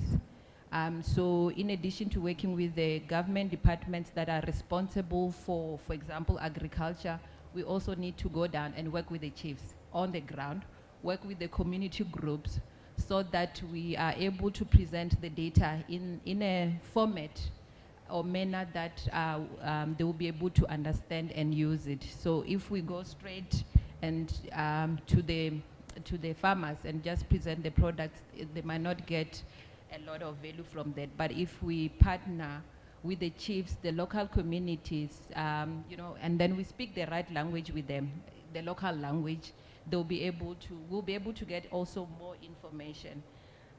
So another area that I think I should address will be to how do we ensure that this information also change the behavior of our behaviors, in fact, in terms of how we treat the earth. So I'll give an example or experience that I have from working with the informal settlements or informal settlement dwellers. So we talk about, you know, the impact of climate change. I mean, we are experiencing a lot of disasters from floods, heat waves, and so forth. So we also need to educate the informal settlement dwellers, for example, or even ourselves in terms of what is it that we can do to ensure that we minimize the impact of the climate change or disasters. So one aspect is on, for example, waste management. We know that in informal settlements we don't have any waste management system. So working with the informal settlements groups and people living there, we are able to also educate them in terms of the impact of littering, not just littering, but we have a lot of solid waste that is because of the lack of the waste management services. It's just thrown in wetlands. And these are some of the situations that will not even pick up from the images. So even when we're doing the modeling in terms of the areas that are likely to be affected, if we do not know the land use in the areas, then we will not be able to predict accordingly, because now this is human-induced flooding, for example. So we need to be able to include the stakeholders, include people, ourselves, and those living in informal settlements as decision makers. Most of the time we are looking at government authorities. So we need to change behavior by engaging with the people who benefit from the technology. So in terms of awareness, we do conduct a lot of awareness sessions, some one-on-one with the government authorities to showcase the value. But what is also important is to understand the programs that the government is working on, so that when we go, we target those areas, be it on the SDGs, the National Development Plan, amongst others. And then let me just end by also showcasing the work that we are doing in terms of creating awareness at school level. Actually, last week, we conducted the first training in GIS for learners. So most of the time, we create awareness. We go to school and say, this is what you can get from space technologies. This is what we do.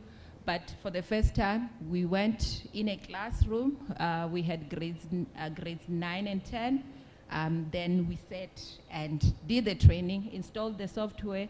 So this is not to say everyone should be a GIS or remote sensing specialist, but we want to stimulate the creative mind so that even no matter the discipline that they choose, they are aware of other technologies that they can integrate to improve their communities and also those around them. Thank you so much.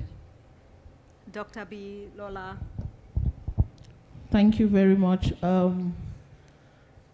I wanted to be a very obedient panelist. That's why I didn't talk about primary education. I was adhering to the rules of our excellent moderator. She said higher education, so I stuck to it. But in primary and secondary education, students can be introduced to in situ observation through practical hands-on activities, like setting up simple weather stations or soil moisture sensors. These can be in science subjects or geography and other subjects. Now, from the ICOS perspective, ICOS is in 16 countries, and all of them have school activities. And then if we bring it home to our head office is located directly opposite a high school. So we have had the opportunity to go there and talk to the students about the work we do and engage them also in some of the projects and give them homework to play with the ICOS data, which is openly available. You can also check that. Maybe you want to use it for some of your school activities. And now address the person who was asking about our pilot in Nairobi. I reiterate that we focus on urban heat stress in informal settlements. Since Sven kind of answered the question about what kind of disasters are in Africa, I wouldn't dwell on that. I'll use my time for some marketing. We are coming back to Nairobi in mid-October, and our idea is to hear from the local community, from the stakeholders. We have a stakeholder event here in this campus in the week of the 14th of October. So you are invited to come and tell us how important it is to include these other types of disasters somehow into our work. If there's anyone in the room who is interested to give their perspective on what kinds of climate services are needed, you're welcome in Nairobi and online in October. Thank you very much. Thank you for all those questions. Let me allow each panelist to give their closing remarks. Keep it 30 seconds, please, and I will start from the farthest, Sven, or today I can call you Dr. Sven. Well, thank you.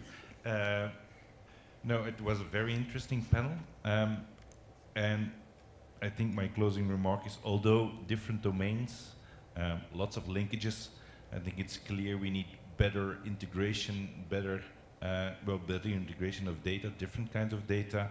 I think we need to break the silos. Okay, from my part, we work on agriculture.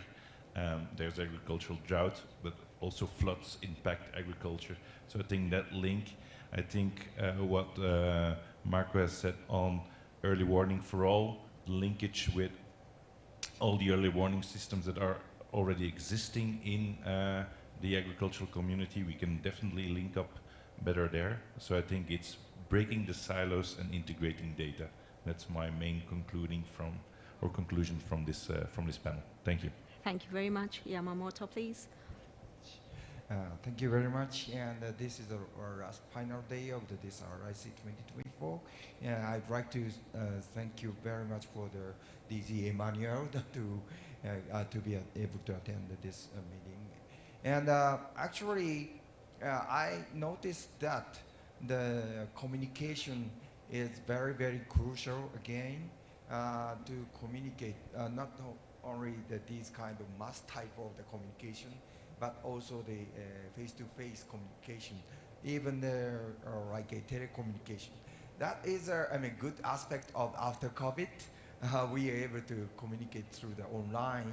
So even in Japan, we are able to connect to the African countries and the other side of the globe of the countries. So even so I'd like to communicate through and share the experience and engineering knowledge, know-how actually. So we'd like to share the experience to not only these kind of conference, but also the face-to-face. So please come at our booth and let's exchange the experience. Thank you very much. Thank you very much. Dr. Malko, please. Well, yeah, I think has been said, early warning for all initiative either will succeed or fail in Africa. That's what many people say.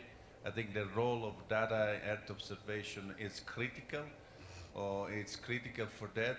My key take-home message will be to have more success story on the added value and how Earth observation can make things better when implement early warning for all. I think that's one of the things that will bring home to take more example of that.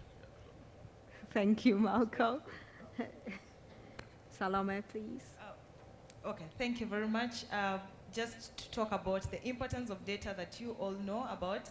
And right now we talk about the data for loss and damage, which we say or we claim that we don't have as Africans. And if you talk about Kenya, we don't have it. And how gender responsive is that data even? Because that is what is going to inform the resources that you're going to get and where it's going to. So this is just a call again to all of you to make your data as gender responsive as possible and as accessible as possible. Thank you. Thank you very much, Dr. Nalisan. Thank you so much. I think for us as Africa as the continent to benefit from Earth observation technology and its use, we need to work together. So let's collaborate. We know the space agencies and organizations in the region, and I think the RIC, Rcmrd, and also the AfriGeos are the platforms that can also help facilitate. So let's work together, share experiences, and ensure that we leave no one behind. Thank you. No one behind. Dr. Bilola. Thank you very much. I would again draw attention to the importance of collaborations between remote sensing and in situ data and communities.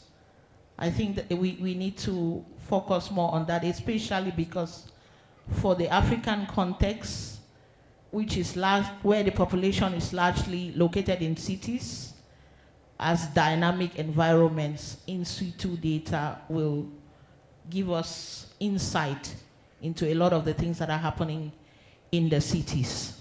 So collaboration between these two will go a long way. I will not end without saying thank you to my fellow panelists and also to our excellent moderator again, and our audience. You can clap if you want to. This was a really engaging panel. I'm happy to be part of it. Thank you. Thank you very much. We have many Earth observation applications that can help in terms of different challenges. The solutions are in this room, whether it is the panelists or whether it is you, the audience. So let's continue with this conversation. Let's partner and collaborate, and let's build this beautiful Earth of ours. Earth. We do not have another planet. So let's make the most of it. I have been your moderator, Njeri Maina. Thank you. Can I request the panelists to just come in front and we take one photo? Thank you. My cameraman, do us justice.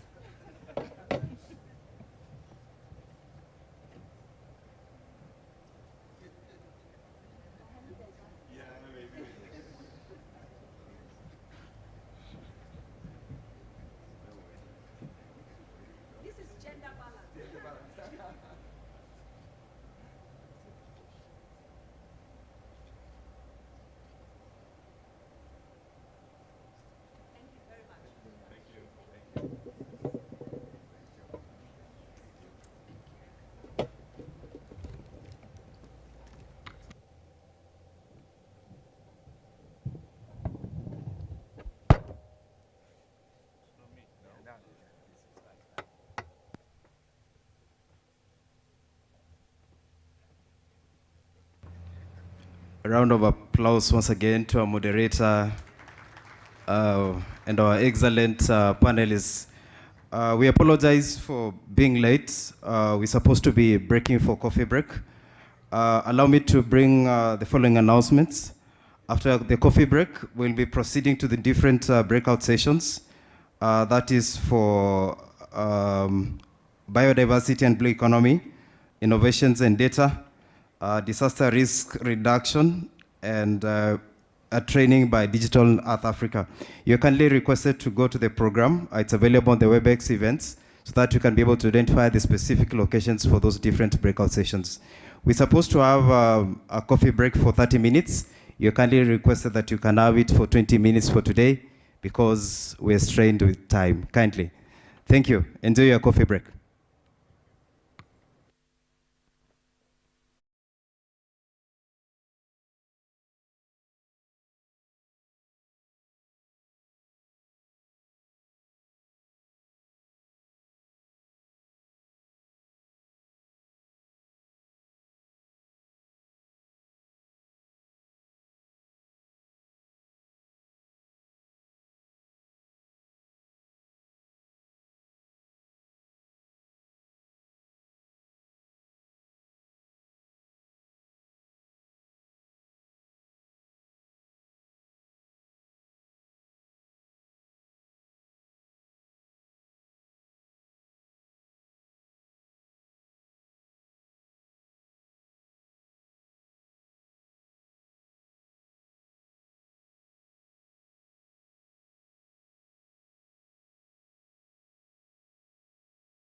do. Then in the next slide, you can see supporting countries on regulation of mining. So this was a case in point of Ghana, where we are working with the Ghana Statistics and the Environmental Protection Agency. Then in the next slide, now the real case of Okavango area, where in the Okavango covering 4 countries, we have the case of Lake Ngami in Botswana, which has been drying over time. So if you see from the graphic from either side, you can see the trends have been worrying. The lake has been actually drying, but received some rains 2011. So 2013 it had fully recharged, but over time up to this year, it has really dried because of decreased rainfall.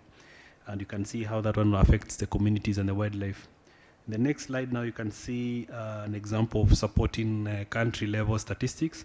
And these were supporting Somalia, National Bureau of Statistics. And actually this answers the question I was asking. This is the country with the longest coastline, over 3,500 kilometers.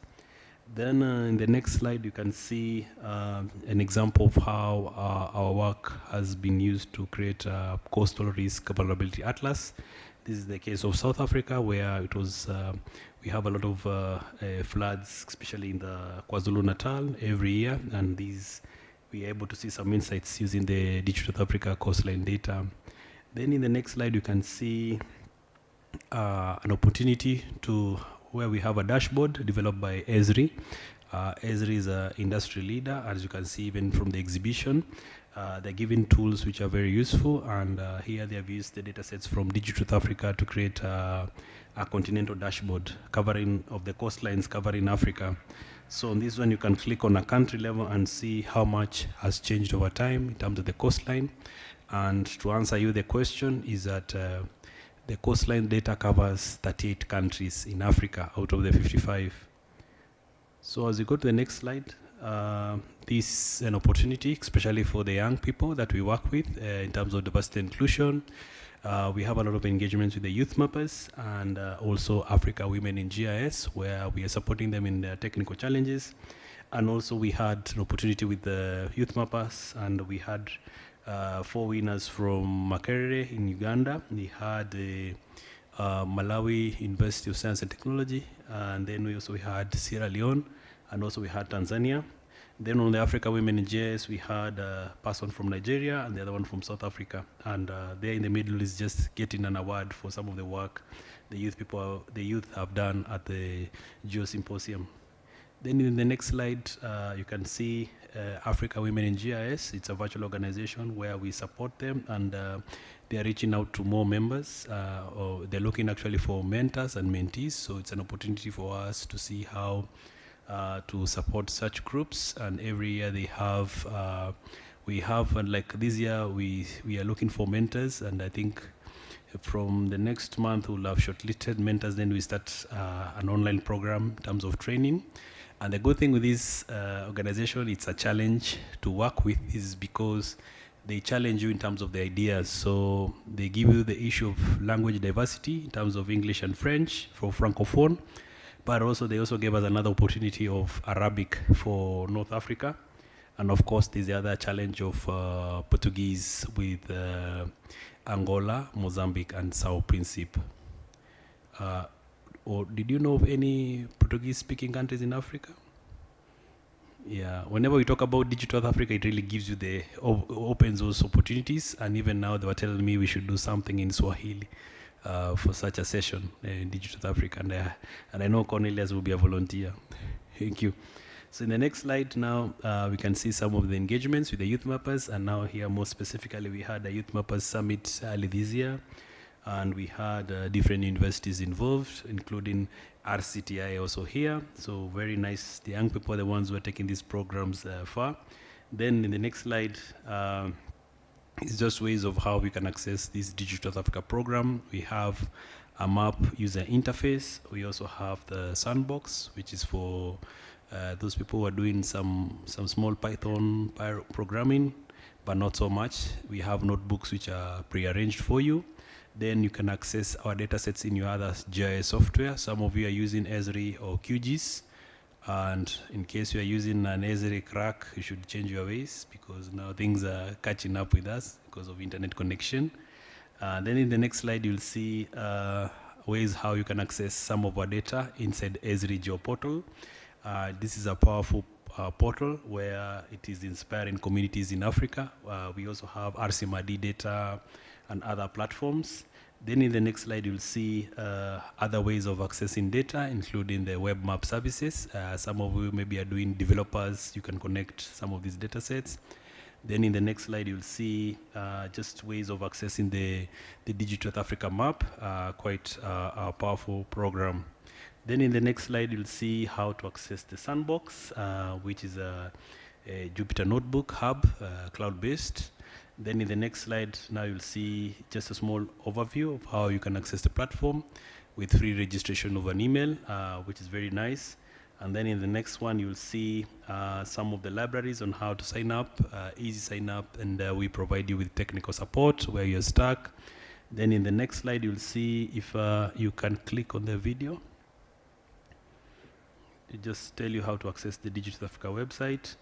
And then on the platform, you'll see the interfaces, the Digital Africa map and Sandbox. And when you click on the Sandbox, you'll see how you can actually start using the Sandbox, free registration, and you get a confirmation on your email, and then you're able to use the platform seamlessly. You have your work in small folders, and very soon you'll be able to output your work on Gmail or Google Drive. So it's something we are working on.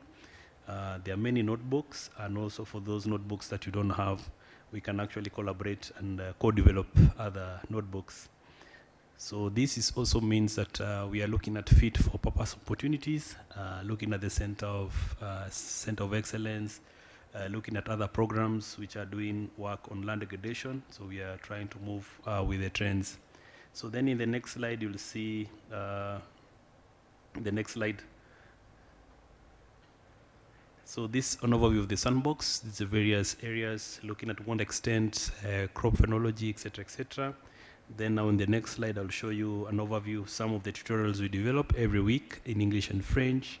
And then in the next slide, you'll see an overview of some of the resources.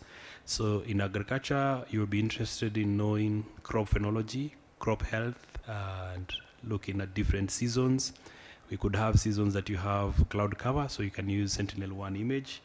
Then in the next slide, you'll see some of the tools. This is looking at crop health.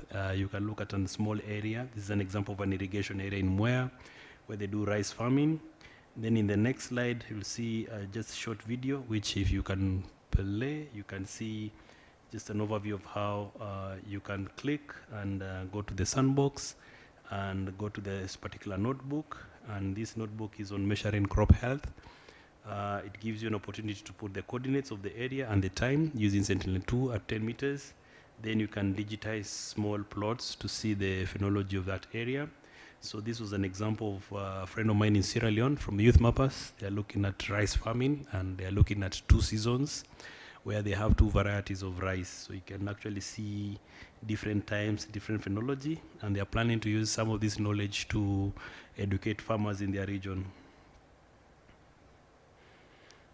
So for the young people, this is a key resource to empower yourself, some projects that you can do with the community, and even some programs that you can do to empower others in your sectors or even at your workplace.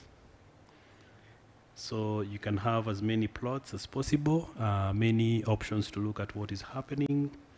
Even there's a notebook on looking at irrigation areas. And then we also have the one for phenology, the one also on Sentinel-1 as well.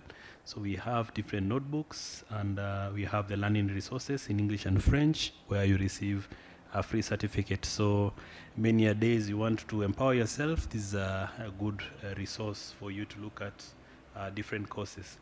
Then in the next slide, you'll see now, the next slide, an opportunity to forecast vegetation. Here we are using a certain model where you can forecast for 2 months and see the situation. And then in the next slide, you'll see how you can look at vegetation and rainfall. And if my my brother can click on the green part, in the middle of the diagram. Yes, that one. So now you'll see the rainfall anomaly over time. So it gives you the vegetation and the anomaly. So it giving you areas that when you have less green, it means those are areas which have experienced some drought, and the areas which are green have remained a little bit favorable. So you can see those conditions for anywhere. Then in the next presentation, you'll see now through animations with rainfall. And if my brother can click on that image in the middle, you can see now rainfall being plotted from 1990 to the year 2021 or 2022, and gives you the trend for an area. So this was an example of an area in Ethiopia called Bokoji, Legeso. And it's an area where they do a lot of teef farming. So you can see the anomalies over time.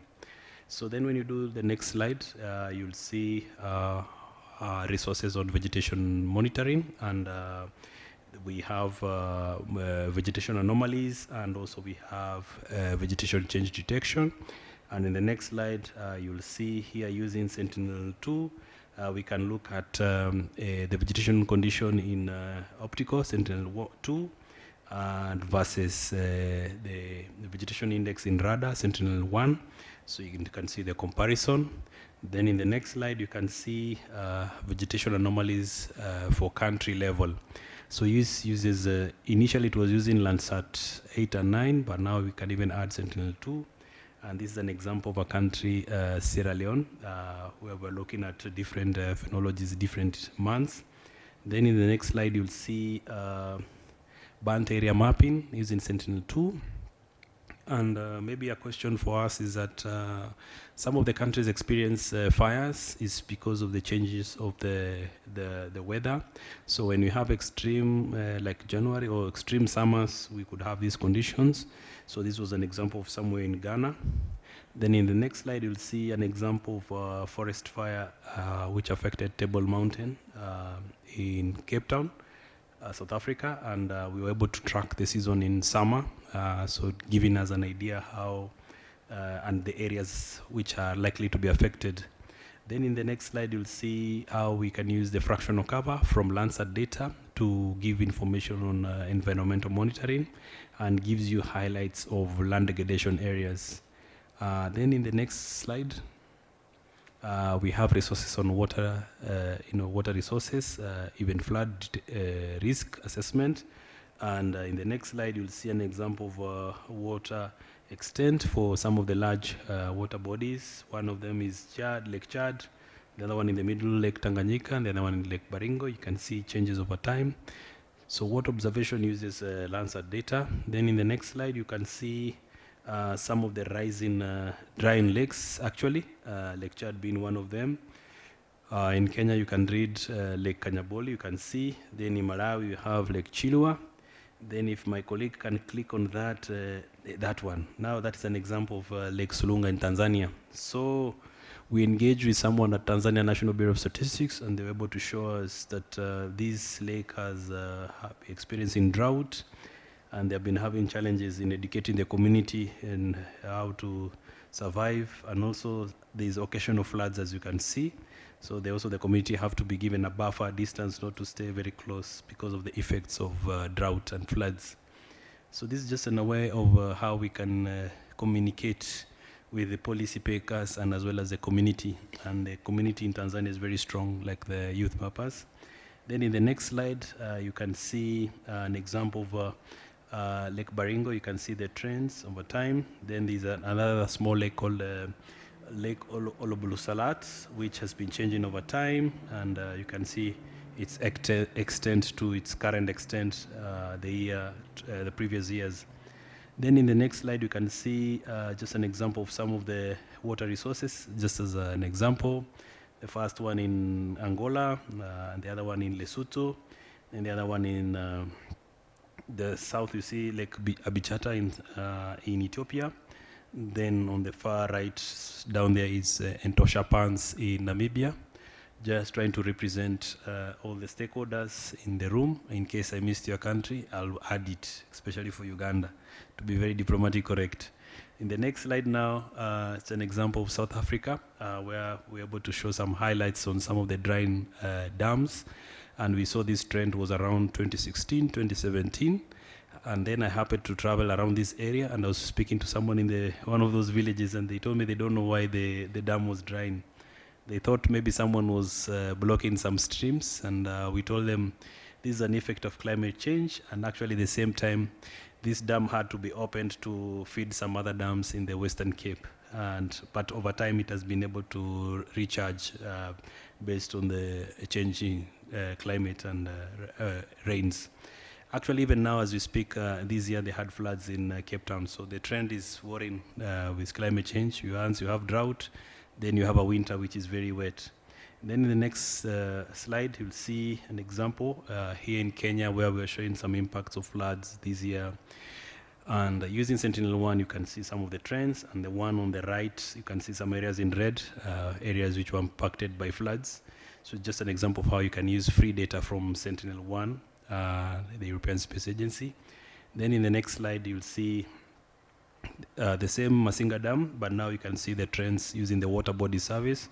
You can actually see the time it started and the times it had dried, which resonate with the times you were reading the newspapers. Like in the year 2000, 2000, there was some drought. And at the same time, we experienced a lot of power blackouts because of diminishing rain. But over time, the situation has improved. Then in the next slide, we have looking at water quality from space. Using Sentinel-2 data, we have an index on chlorophyll index. It can give you a highlight. So don't be scared with Lake Bogoria because it's a hot spring. So the purity could be different, but it's a hot spring, especially for those ones who it's their first time in Kenya. When you bathe in the hot spring, you are cured. Then on the other example, you see Lake Turkana. You can look at the trends over time. Then in the next slide, you will see an example of a wetland insight tool. This is an example of a Weja Reserve in Ghana. You can look at the extents. Then in the next slide, you can see how you can use Landsat from space, Landsat 8 and 9, to look at algae bloom, which can be very key for some of your projects or some of your work. This is free data. Just imagine. Then in the next slide, you'll see an example of flood risk assessment. And this was an example in Lokoja in Nigeria, where this particular river, which we noticed some trends, and we are working with our partner in Nigeria on the same. Then in the next slide, we have some notebooks or resources on mangrove and coastal erosion. So here you're able to see, like in the next slide, how to monitor mangroves using this free data. Then in the next slide, you're looking at an example of coastlines, how you can generate data on the coastline itself, looking at high points of hotspots. Then in the next slide, we have an example in Mozambique, an area with hotspot areas. Then in the next slide, you'll see the resources on urbanization. When now we start the first example, next slide, you'll see an example of urban growth detection. This is a case of Nairobi over time and where it has grown, and areas where it has been increasing, and also areas where the government has done some intervention to control development, especially around the national park. Then in the next slide, you can see we have data from the World Settlement Footprint from the European Space Agency and the German Aerospace Agency. And this particular case is an example of Addis Ababa. Using Landsat data, we can check the trends over 1985 to 2015, the trends on how some of these cities have been growing. Then in the next slide, you can see an example of an urban index comparison. And here we are looking at a case of Dakar, Senegal. And here we incorporated also Sentinel-1 data to look at different indices. Then in the next slide, cross-cutting notebooks. The first one will be on ship detection. If you click next, this was an example where we are looking at some incident in Suez Canal in Egypt. And we had many ships stranded, but this one was using Sentinel-1 data. Then in the next slide, you'll see an example of land cover, where you're using data from the European Space Agency land cover products, and you can generate for country level. And using this land cover data, we were able to use it for land degradation monitoring with our partner in Tunisia.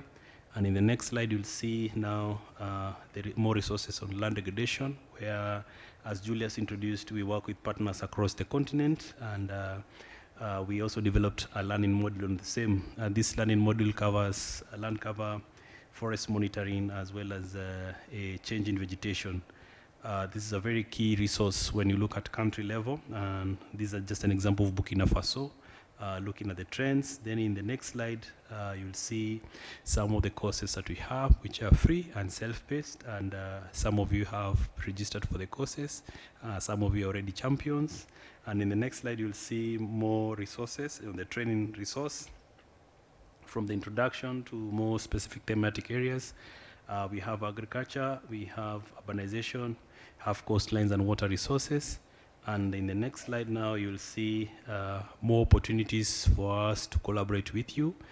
We have the free online trainings. We also have opportunities like events like this AfriGeo and Rcmrd conference. And also we are supporting some innovation challenge like Africa Earth Observation Challenge, which is still ongoing. And I think the deadline to apply will be end of this month. I think colleagues like Cornelius will apply and win. Then we also work closely with other open portals like GeoKnowledge Hub from Geo. We also working together with AfriGeo portal and also, of course, Rcmrd Geo portal.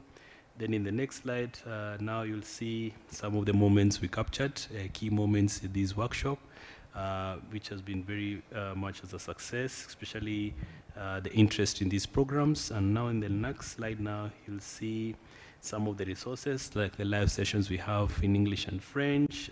You're able to connect with us. Then in the next slide, you'll see a QR code, which if you scan, I'll be able to send you this PowerPoint so that I know I was rushing because of time. And I was looking at your faces since I started and realizing your eyes were moving towards the kitchen. And it's really my sincere apologies. We didn't put you in a room where it's closed with a desk and a pen for you to ask questions.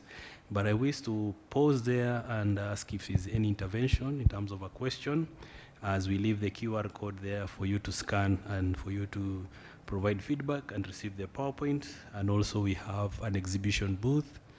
And of course, if you ask a question, I'll give you a sticker.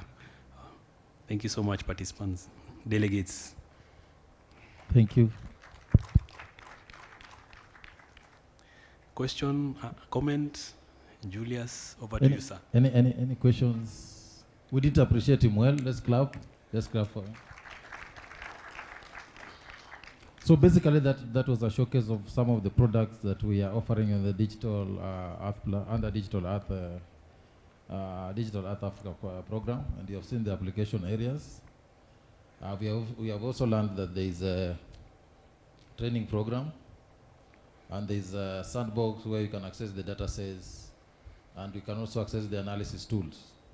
So apart from that, you can also access some of the use cases that have been done somewhere else where you can easily customize to your specific area of interest. So quickly, let's have some questions. Any questions from the participants? I don't expect us to have no questions.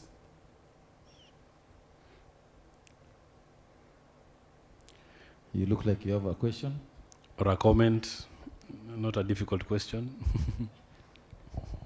Thank you. I was asking about the short courses that you talked about on the slides. How long do they take, and if it's possible, if they are like online ones and either physical one? All of them are online and self-paced. You finish at your own pace, and you get certificate of completion.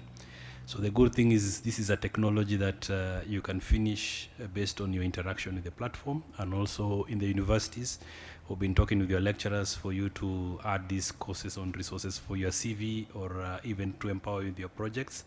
Especially now, maybe you guys are finishing your studies to be more empowered. You guys, I think you're more lucky than us when you were there, as we didn't have any online resources to look at this. Even downloading data was something else, but you guys are lucky, and you guys, no wonder you're shaking the waves in the continent. Thank you. Right. Any other question? The question I have is, if I use the data of Digital Earth to do some analysis, and some way I'm stuck, can someone maybe from Digital Africa assist in that? Or Yes, they can assist, especially now that you have Julia's contact, is our focal point. Then I think we have a WhatsApp group for Digital Africa participants, and also you have our contacts. So this is the difference between us and Google Earth Engine. We are here in Africa. We have faces behind the platform. Okay. Yes. That's good. And always, Priscilla, we've always supported you. So this was just testing me. Any other question from this side?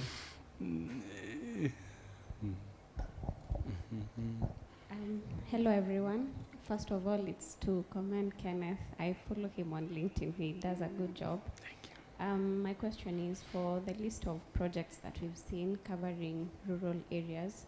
Is there any collaboration with the indigenous communities there? Like, are these solutions oriented to incorporate their daily practices so that whatever effect or whatever activities they do in their communities that influence some of the things that affect the, I don't know how to say this, but I think you get what I mean. Are these projects oriented to incorporate their practices, or are we just walking in and creating a solution and be like, adapt to this, it will help these, or will help solve 1, 2, 3, 4 list of problems that we've noted? Thank you so much for that question. So the program is more of continental, and for us to reach the countries, we are working with the implementing partners. And in my previous experience in the other programs, we are at the space to village kind of ecosystem. So we are empowering access to data, algorithm, and tools. We are working with partners. And also in this workshop, I've been very grateful to see some of the young women who are championing indigenous knowledge, and they have also local NGOs, and they are actually coming to this workshop to actually learn the platforms, and they're the ones who will actually take it to the village because they speak the language that they listen to. Us, we speak among ourselves, scientists, big algorithms, but before they reach the people on the ground, it takes some time. So we are following that model of our previous program, Space to Village. It's a process, but we are getting there. For example, now at Regional Center, we'll be having something on biodiversity, which I think will bring a lot of our products to these communities. And also yourself, you're already an ambassador since you're here at this training. Thank you. Yeah, I think in addition, I'd like to say that as IPs across Africa, I said we have 5 implementing partners. And these partners are running different services across the continent. So for example, Rcmrd is running 2 services. We are looking at coastlines monitoring in Djibouti and Comoros. And we are also looking at wetlands monitoring in Kenya and Uganda. And as we develop these services, we start from the communities. We have focal persons within these countries who express their interests or their problems. Then, courtesy of these requests, we develop customized programs just targeting them and helping them to solve some of the challenges they are facing. Questions? Somebody is yawning somewhere? As I mentioned, Julius, we were suffering with the time, and I think with the tent, things are getting hot. So we take 2 more, then we close. Before they start dashing out. My question is, how is it possible for us to apply this in the transport sector? Yeah, I majorly come from the transport and energy, not agriculture and other things. So is it possible to take these solutions and try and develop sustainable transport solutions going forward in terms of mapping? Yes, that's a very good question. And the good thing is that if I don't have the answer, I have a partner called Esri. So Esri, like I showed you the dashboard, they already have our data sets and in their platform. And in Esri, there's some extension on spatial analysis and spatial extent, so they can be using our Sentinel-2 at 10 meters, so they can be able to do something. And also for your work, you can also look at if you're doing a transport corridor, there are some buffer areas and see which communities will be affected. So it's already a resource, and there's already a partner like Esri who has some tools. And also there's a partner called Regional Center for Mapping who have also high resolution data where I reach the end, the partner can assist. This is a good thing nowadays of collaboration. You cannot work alone. You cannot eat all the profits alone. You have to survive and work together. Thank you. All right, thank you. Thank you. My question is, do you also have access to maybe minerals or other resources lying underneath the ground, or you just work on the resources on the earth surface? Because I come from a region where we believe we live on gold mines, and people come with gadgets and walk all over the ground telling us gold deposits are here, gold. So do you have data, or do you have technology to also bring that to book? Yes, thank you for your difficult and also opportunity question, because where you are sitting, you're already rich. So you have knowledge. So the other part is that our data is mostly observation from space. So what I'm seeing with time, like the guys from PASCO, they are presenting some of their satellite data like ALOS, which could possibly penetrate the ground and give you some highlights.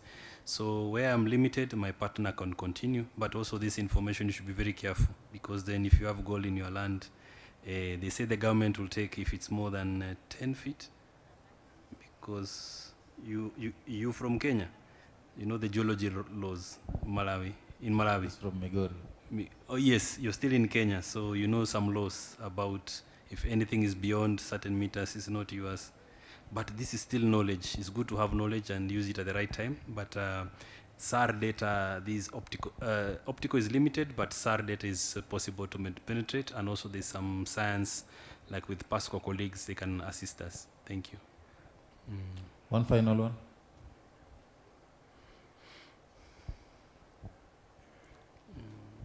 I think the delegates wants to go for lunch. Thank you.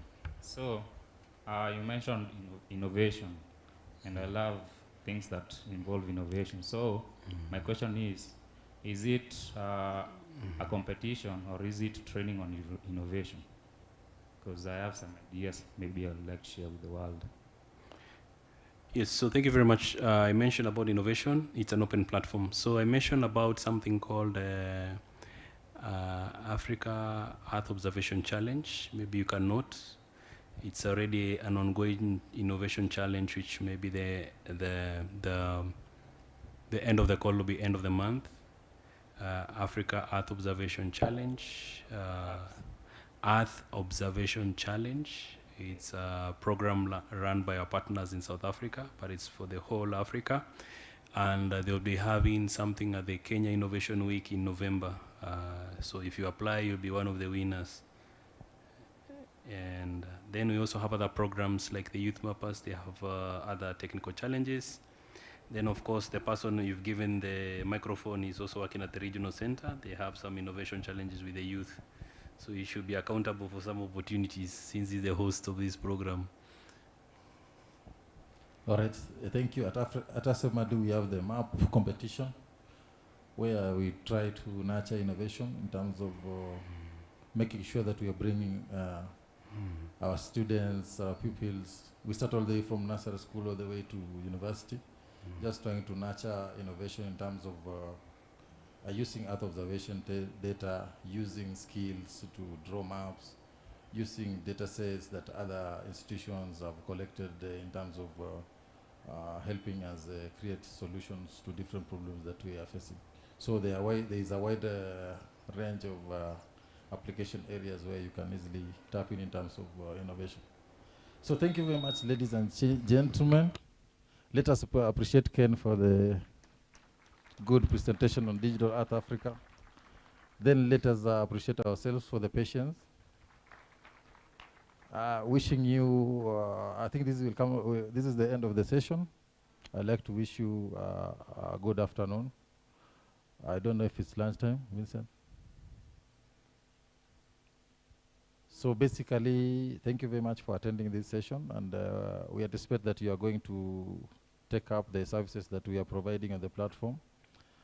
Reach out in case you have some challenges, and of course, new ideas. We always are open for contributions from our member states, from our stakeholders, from the communities, from individuals. Thank you very much. I hand over to Vincent. Thank you, Julius. A round of applause to the moderator, Julius. Equally to the able presenter, Dr. Ken Mbea. One more time.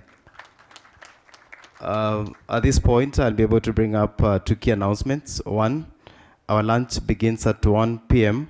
We requested that for the remaining 30 minutes, we can kindly visit our exhibition booths just next behind our tent so that we can be able to see what our partners, equally our sponsors, have to be able to offer.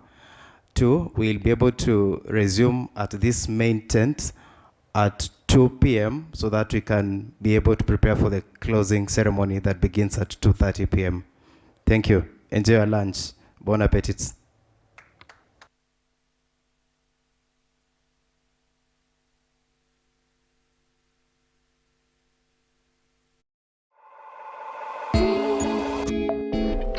Watching the global environment from space.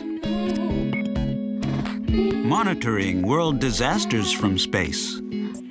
All of these are PASCO's tasks. Securing your safety with quick analysis of spaceborne and airborne Earth images. Save our planet. PASCO.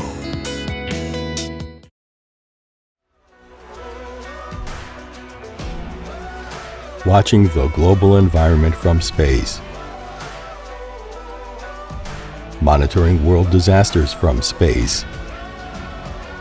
All of these are PASCO's tasks. Securing your safety with quick analysis of spaceborne and airborne Earth images. Save our planet. PASCO is promoting the utilization.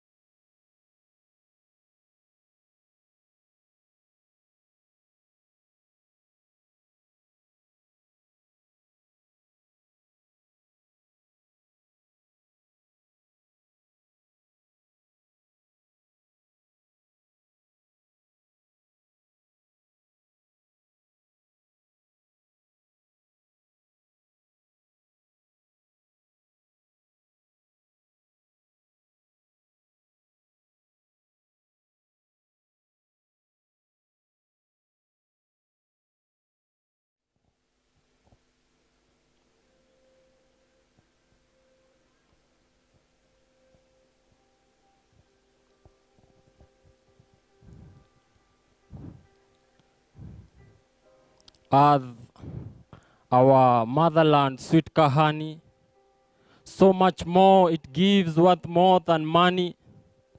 Look at the hills and valley, the cereals brought forth wheat and barley. It's ours tukishughulikia tutenda mbali, au sio? Blameless it is, no defect at all. Vegetation and trees which grow so tall.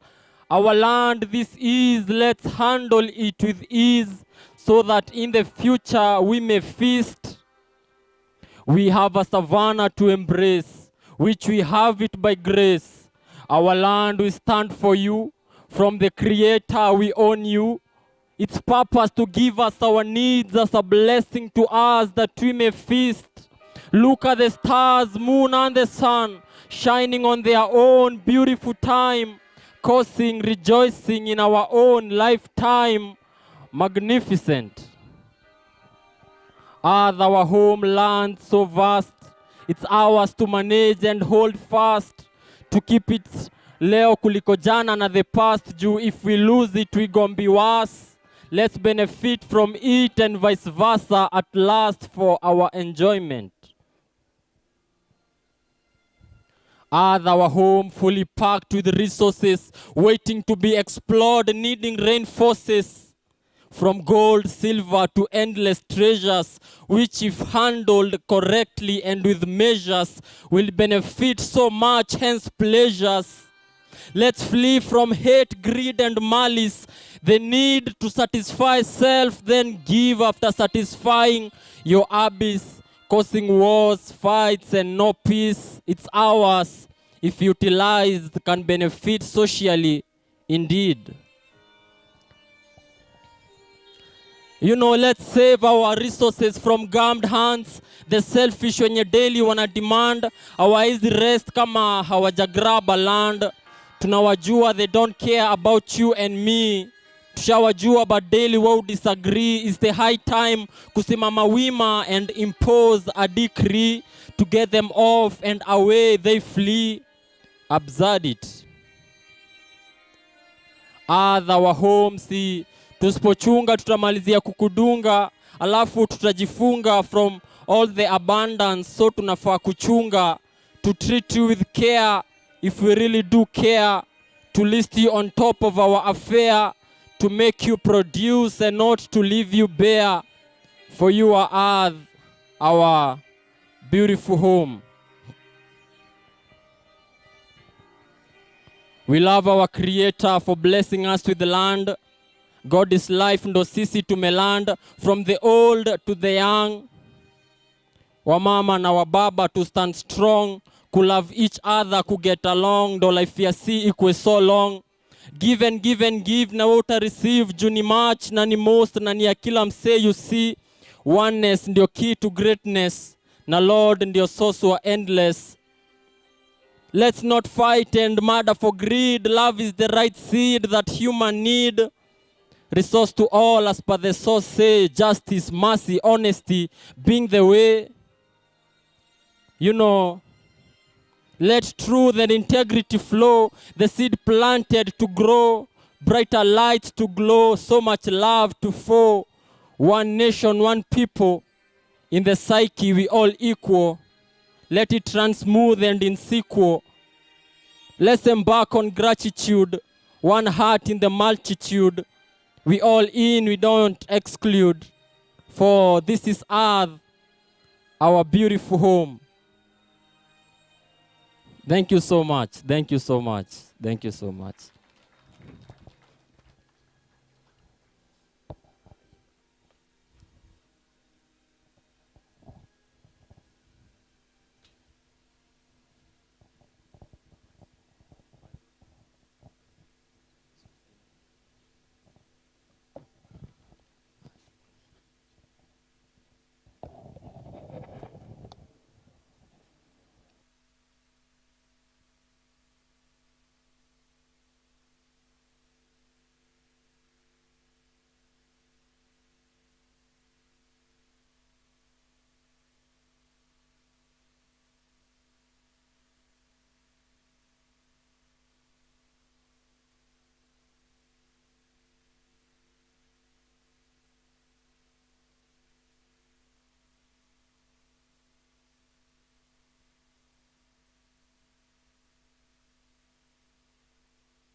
Dani Wesua, Felix Masivo, Dennis, Ewawe. Alimosindo Mutikie, Alimosindo Mutikie, Alimosindo Mutikie, Alimosindo Mutikie, Alimosindo Mutikie, Alimosindo Mutikie, Alimosindo Mutikie, Alimosindo Mutikie, Alimosindo Mutikie, Alimosindo Mutikie, Alimosindo Mutikie, Alimosindo Mutikie, Alimosindo Mutikie, Alimosindo Mutikie, Alimosindo Mutikie, Alimosindo Mutikie, Alimosindo Mutikie,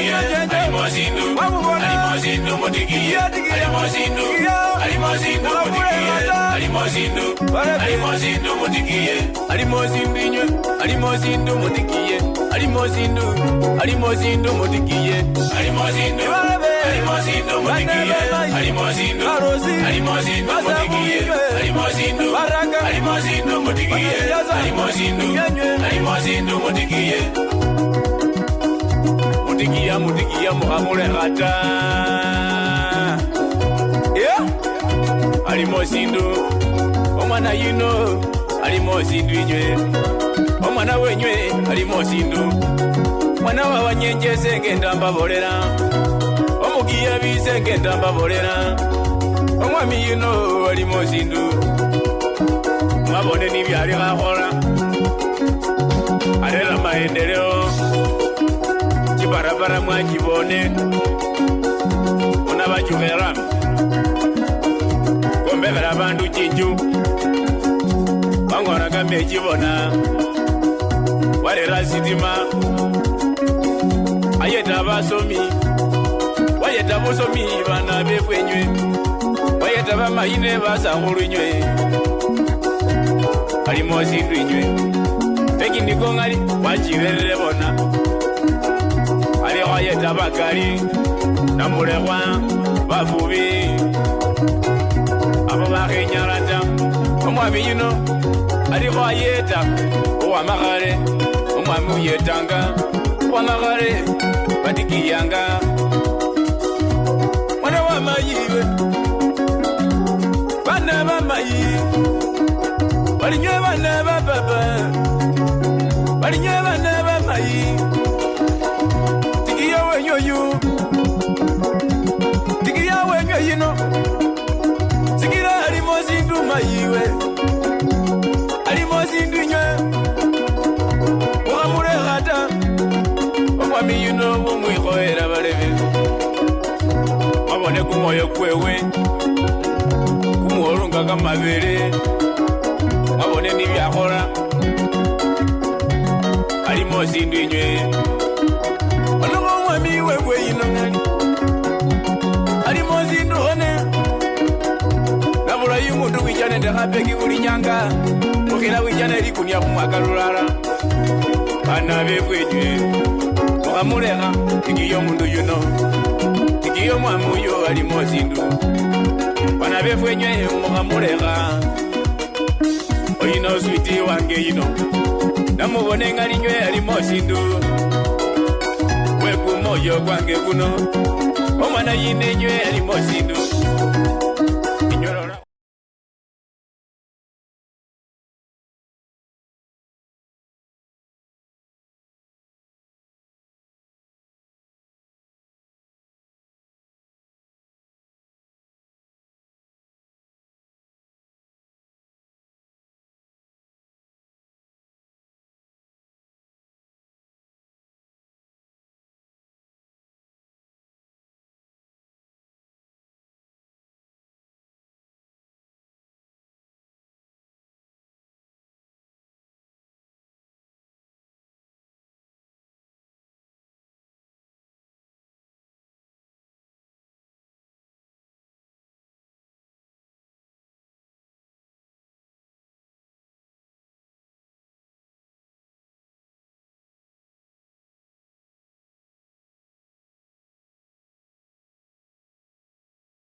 Ati kufinish kufanya nini?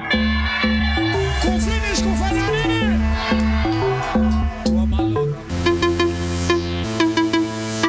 Deadly, deadly, that's me, deadly, deadly. Deadly, deadly, that's me, deadly, deadly. Deadly, deadly, that's me, deadly, deadly. Kufinish DJ 38K. Deadly, deadly, that's me, deadly, deadly. Deadly, deadly, that's me, deadly, deadly. Deadly, deadly, that's me, deadly, deadly. Kufinish kumalo, ndiyo kudonjo. Hey, Miss Fatty Fatty, you a murder.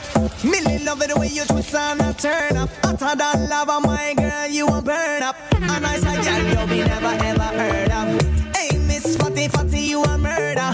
Millie love it the way you twist and a turn up. Hotter than lava, my girl, you a burn up. You a burn up.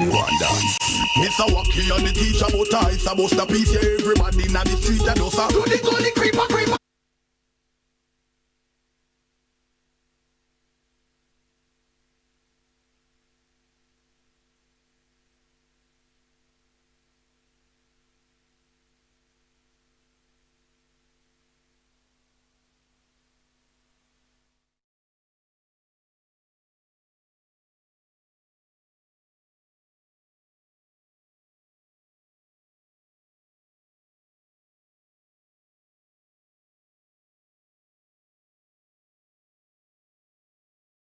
And the guest of honor this time.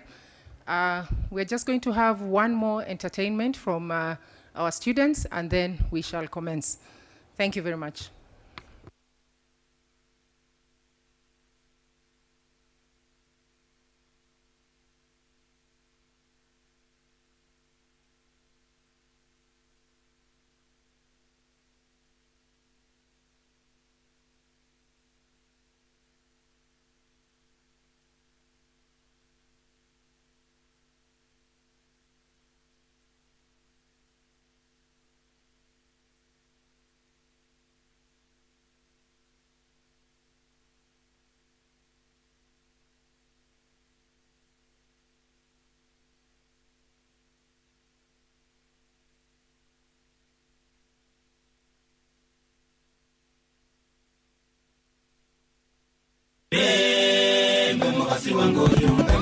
Yanza uninde na njalale titi kalundo.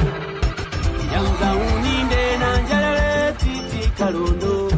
Baida, baida, mwana inya, mwana mabera, mwana inya. It's DJ Wi-Fi Vivo, the band selector.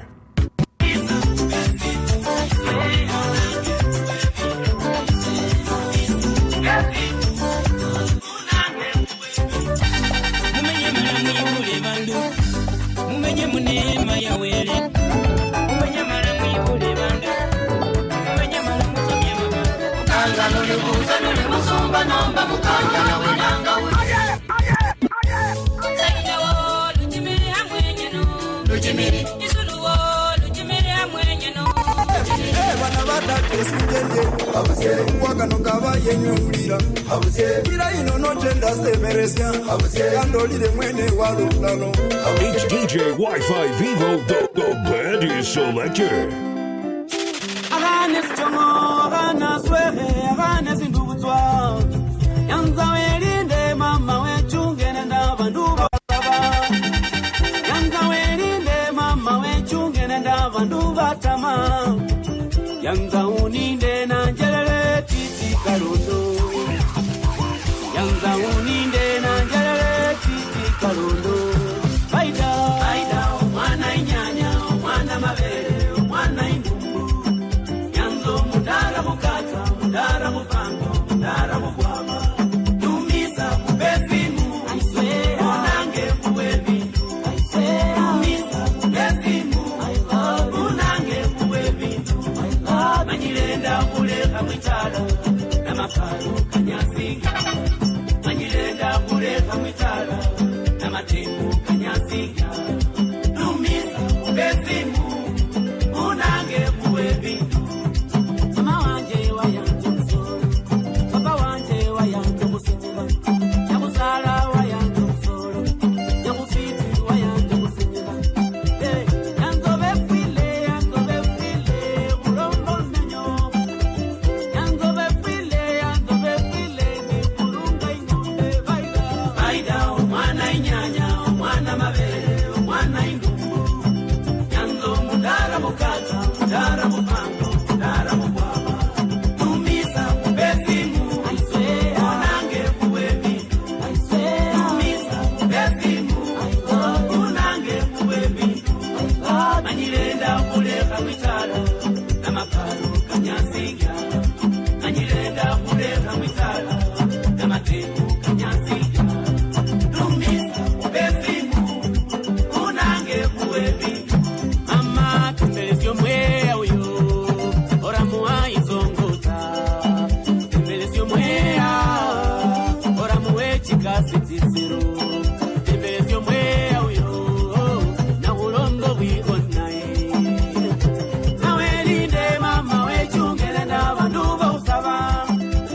Good afternoon.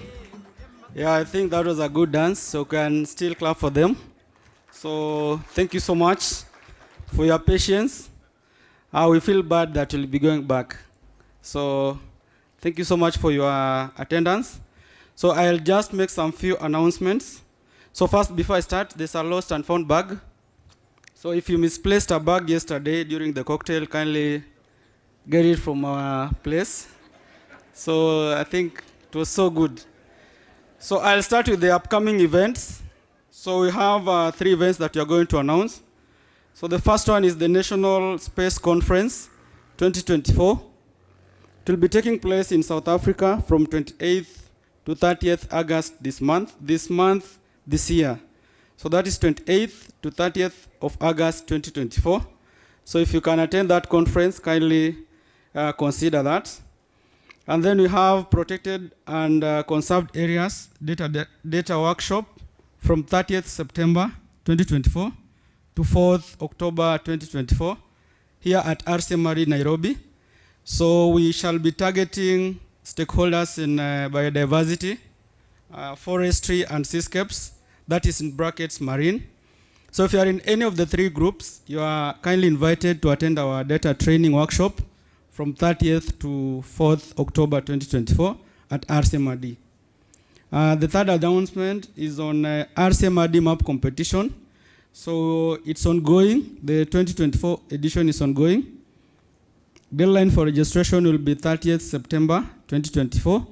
So, and then the awards will be done in November.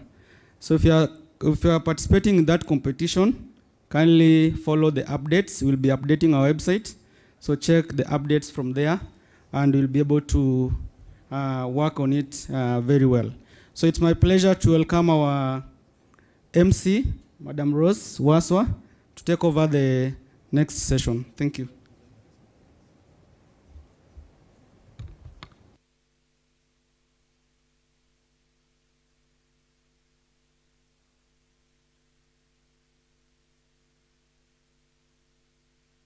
I think I should just get a seat here so that it's easier for me, right?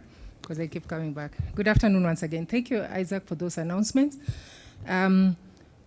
For our program, we're going to have remarks from Kenya Space Agency. Charles Mwangi is with us. So I'll go through the institutions. Kenya Space Agency, CSI CEO, Space Science Department, Uganda, Nigeria Space Agency, Ghana Space Agency, Senegal Space Agency. And then we are also going to have the CEO from SatNav, Professor Rui Fernandez. And then from Survey of Kenya, we're going to have Mr. Peter Kathuo. Are we happy this afternoon? Are we saturated enough? Are we content? Is it everything we expected or more or less? We would like to have your feedback on the application, as well as anyone wearing the Rcmrd staff badge. If there's something you are very pleased about or very not pleased, which we hope not, but please let us know your feedback. So after that, we're going to have remarks from the TC member from South Africa. And then the Director General will join us. And then we're going to have the best exhibition and the best poster being presented awards. And of course, we're going to recognize all our partners. I think everywhere that you've seen, there's so much of branding for the partners. We are because you are. And because you are, we are. So we thank you and we are very grateful for your support. And after that, we'll have remarks from the Director General and then the official closing by Dr. Mboneni, the AfriGeo Caucus Chair. So may I invite the Kenya Space Agency? Mr. Charles Mwangi? Okay. The CEO for CSI, are you with us?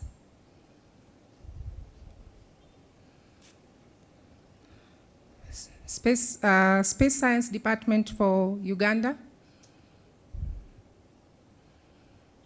Let's give her a hand as she comes to the podium.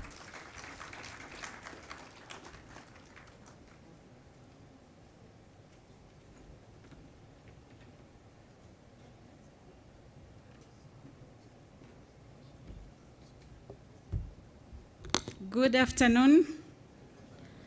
Yes, I was completely ambushed for this, but nevertheless, I will give my appreciation to the organizers and everyone that made this event possible. I will also add a voice to all of us that came to this, what did the GD call it?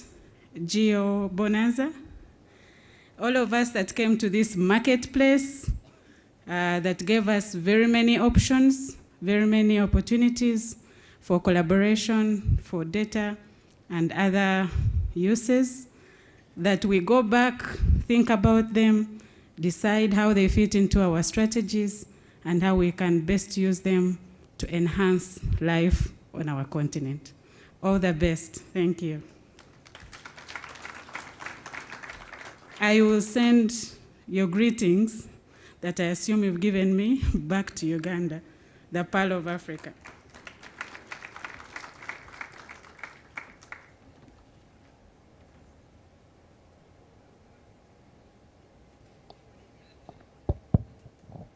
Thank you very much. I'm going to invite Dr. Matthew to give remarks from Nigeria Space Agency. Welcome.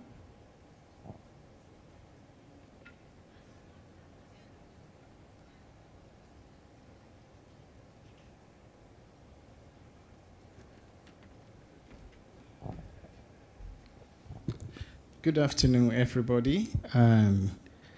Greetings from the Federal Republic of Nigeria. And I will want to appreciate our host, the Director General of Rcmrd, and then all the CEO from South Africa to the private sector, and all the participants. More importantly, I want to appreciate all the sponsors, because I know government alone cannot do this. And in the same vein, I think my assumption of duty as the CEO of NASA have a date with GEO, because I attended GEO Global in Ghana. Then 6 months after, we gave birth to GEO Nigeria. And then I'm attending every GEO here. So NASA will not be a participant alone on subsequent program. We will be a financial sponsor. And I want to thank our brother from South Africa, who have been doing a great job for keeping the flag flying. We will not leave you alone to carry the body. We will join you to support. And then we want to thank all the participants, the research communities, and then the academians, and all of us who are active players in this industry. AfriGeo is a marketing platform for national space agencies. That is my perspective, and that's why we become an integral support system for the AfriGeo, and then all the people, practitioners in this community. Thank you for the hospitality. Kenya, you're fantastic, and you're a big, wonderful host. Thank you very much. Thank you very much. How do you know that you've done well? exactly his sentiments, appreciating and pledging to support us in the next. Thank you very much, Daktari. We'll have Dr. Kofi Asare from Ghana Space Agency.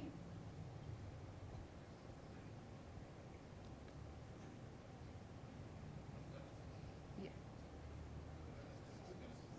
Ghana. You jump in for him. Okay, just okay, sure.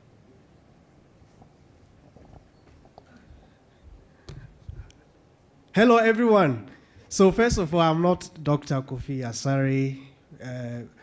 So I think there was a Dr. Kofi Asare is over there. But I'm standing in, let me call it, I'm standing in for Ghana, because Ghana, we believe in geo so much, because we know that it is through geo that we can be able to transform our fortunes in the country, and to also bring what I call the transparent barometer for also holding our politicians in check. I think EO holds a lot of power in that direction. So our geo principal was not able to come, Dr. Joseph Tando. So I bring his greetings to all of you, and to also tell you that he is so happy. Hopefully, when the African caucus decide that in 2026 or 2027, that you'll be welcome back to Accra, to Ghana, as part of our contribution, just standing from my senior saying that we all see that we all have to contribute. And AfriGeo is for us to make it better, for us all to contribute, and for us all to ensure that we can use that market to push the continent forward. Thank you very much for the hosting us. It's been wonderful. In fact, one good comment I want to say is that I have increased some clothes for coming to this particular. So thank you very much.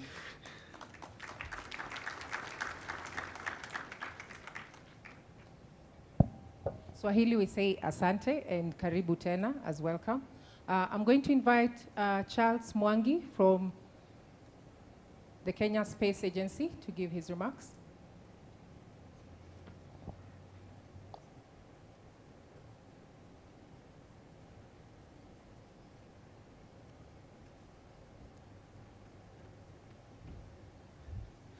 So thank you, Rose.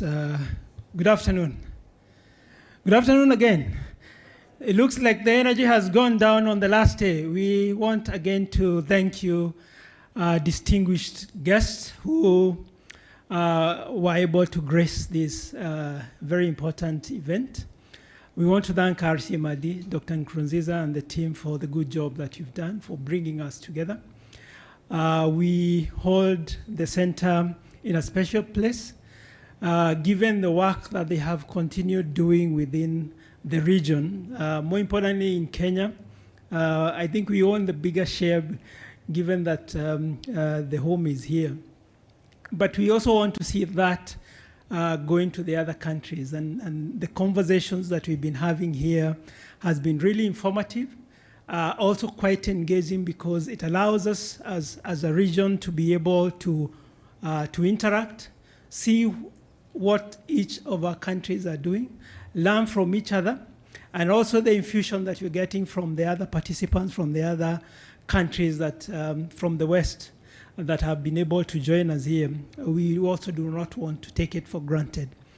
The challenge that we should live here with, more especially also for the young people, is how do we make this sector grow? Because at the Kenya Space Agency, that is the mandate that we've been given, to try and see how best we can create more opportunities for the young people to be able to offer solutions, for the private sector to continue growing.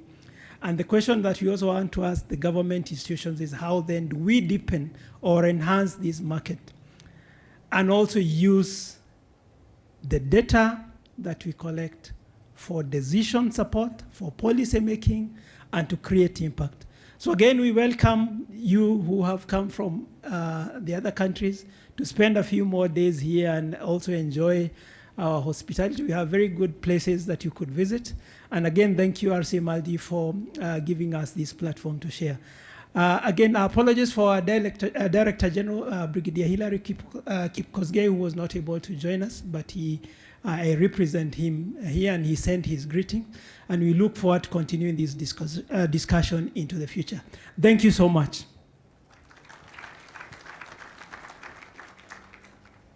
Thank you, Charles, and we receive the greetings. We are going to have Dr. Amadou Sall from Centre de Soins Écologie. I hope I pronounced it well. Welcome.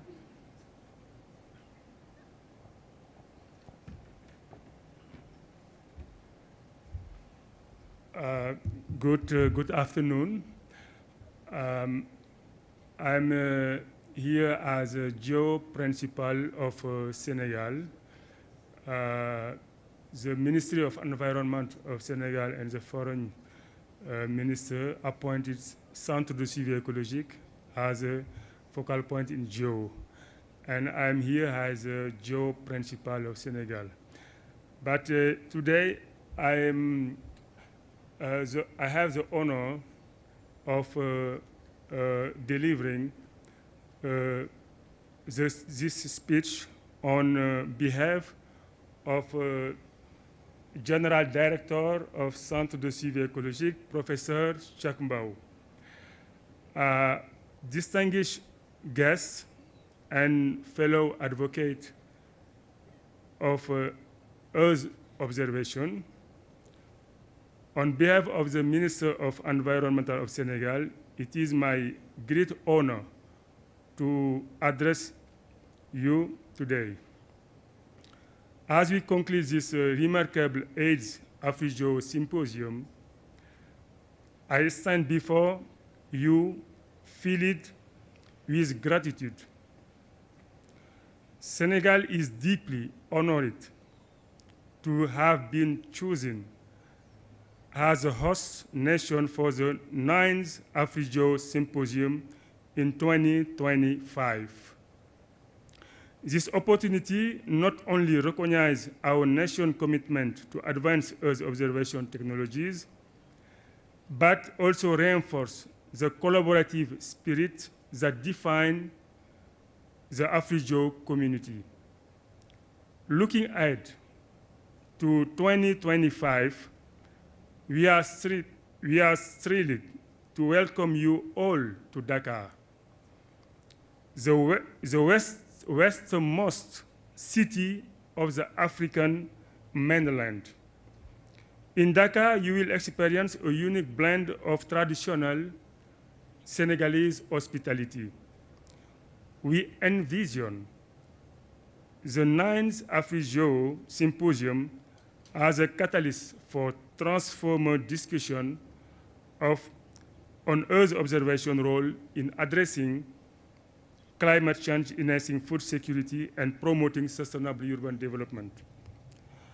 As we look forward to welcoming you to Senegal, let me reaffirm our nation's unwavering commitment to making the 9th Afri-Geo Symposium a success. We are dedicated to creating an environment that fosters collaboration, innovation, and propels Africa forward in the realm of Earth observation. In closing, Professor Cheikh Mbaw extends his heartfelt gratitude to our gracious host of the AIDS Symposium, the Regional Center for Mapping of Resources for Development, Rcmrd. And Professor Mbaw extends his gratitude to his brother, Dr. Emmanuel Kurunziza, Director General, Rcmrd. Your efforts have set a high standard, and we are inspired to build upon your success. Thank you all, and we look forward to seeing you in Dakar. Thank you.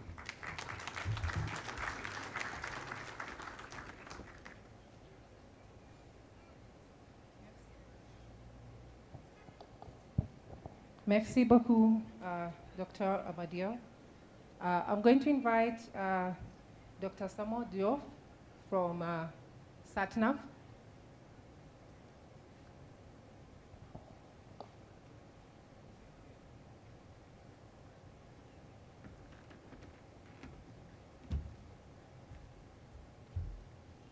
Good afternoon. Okay, I have a few messages to give, but first of all, let me go to the protocol and say my first message is really to thank Rcmrd and Afrigeo for organizing this conference, which is responding to a very important and critical subject on Earth's challenges. I heard before I was coming, went through the internet and I checked and I have seen that on August, we are in August, on August 1st, that the world has consumed all what they call the resource budget, which was supposed to be for 1 year. I'm pretty sure people from United Nations know this, and they have introduced this measurement. And I think this kind of forum shows that Africa is not lagging behind, and Africa is trying to do its best to maintain the world, our home, our sweet home, with less difficulties. So my name is Semu Diouf, and I'm in charge of the satellite navigation program for Africa. We didn't have a chance to present here in the plenary, but we did it in the AFREF workshop. Okay, I just wanted to say that very often people talk about GMS in Africa because of the EO focus, but you have to know that EO and GNSS satellite navigation program go together. So this program is also part of the African Union strategy supported by the European Union to introduce satellite navigation, positioning, and timing. We very often forget about timing. I had somebody who was coming from the power electricity of Kenya, and when we talk about timing and we say GNSS help for synchronizing your grid, he understood right away. So this is very often something that we neglect, but we have to know that all solutions come together, and they think during these 4 days, people talk about integration, and this integrated solution is really the way to go. The second thing I wanted to say is that we sealed a partnership with Rcmrd in April. Here we are in August, we are already implementing it, but actually after 1 month, we already conducted webinars and so on and so forth. And first thing in everything we do is capacity building. I'm pretty sure, okay, we heard about Earth intelligence and so on. Myself, I don't know what it is. So any new technology you are bringing here in Africa, please start with it. And it's somebody who had the experience who is talking to you. I want to say that Kenya is very, very innovative. I don't want to say the most innovative country in Africa. The way I can witness it, I'm coming from the airline aeronautical industry. Do you believe that the first ISPs, internet service providers, were here in Kenya? The first tests that were done on internet using dial-up connections was done also with UNDP here in Kenya.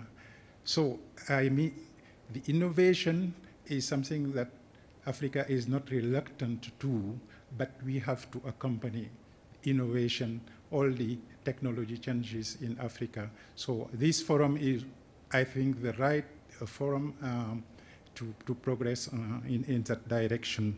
So I would like to thank the Director General of Rcmrd for making this partnership possible, and we'll continue to support as much as we can. You know that we are a Pan-African entity, and we support all the countries, but mainly the institution which have a vested interest into global navigation satellite system. Thank you very much, and I hope that in Senegal, I understand, for Afrigeo next time. If I could, I will bring also RIC2024 in Senegal. Thank you.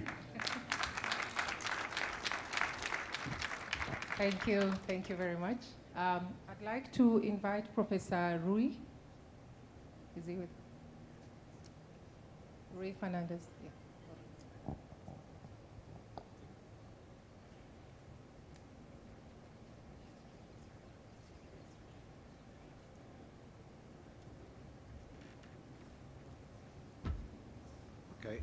Okay, good afternoon. First, I would like to apologize because I really feel a little bit embarrassed I'm here not in the formal, so I was not, because I was also not expecting this at all. But I want, and I also will not follow the protocol because I really don't know the protocol, but I will try to follow my heart and say what I would like to say in this moment in front of so many people and also so many stakeholders of the geodetic community. So I'm here because I'm here in the because I'm lecturing on the AFREF workshop. It is something that it's almost 20 years that first time that this workshop started, and it is, you know, as I've just mentioned someone, there are places where sometimes I have to go. There are other places where I like to go. Nairobi, Rcmrd is one of the later. This is real one of the places where I like to come. And this time it was even more special because of to meet so many people with so interesting and, you know, this opportunity to really discuss. And I just would like to stress that as a house cannot be created by the roof. Also, when we are talking about geographic information system, georeferencing information, we also need to have very, very deep and strong foundations. And the reference frames, the datums, the national datums are fundamental to that. And the truth is also that in Africa, there are, in many countries, still a long way to go to modernize their national datums. And that is something that with AFREF we are trying to promote. And so I would like to ask to all the stakeholders, all the people that are handling with the national frames to real focus on the modernization, because I'm not an economist. If I was an economist, I could put some value on what is lost every year, because we are still facing many times, you know, we want to georeferencing properly cadastral infrastructures, and there are continuous problems on that. So please look all at that, and I do believe that also the participants on the AFREF workshop will go home with a message of the importance of this. So I really expect next year that will happen again. I believe so. There will be more and more people, and there will be also good news about the developments. Thank you very much. Asante, obrigado. Thank you very much, Professor Rui. Yes, it's, I think the DG can confirm for us that RIC 2025 will be with us, even better, bigger, and with all the new developments being brought to us. So I'm going to invite Mr. Kathuo from Survey of Kenya. Welcome.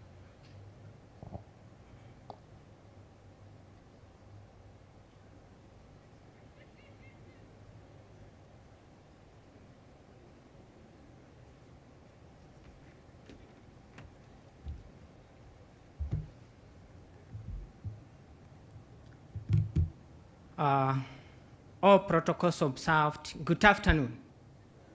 Good afternoon.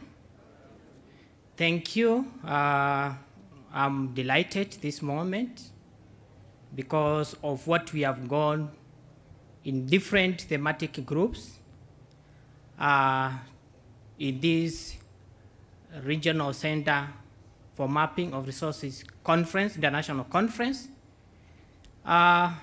In the thematic group which we have participated, the HAFREF, African Geodetic Reference Framework, it was a very fruitful discussion.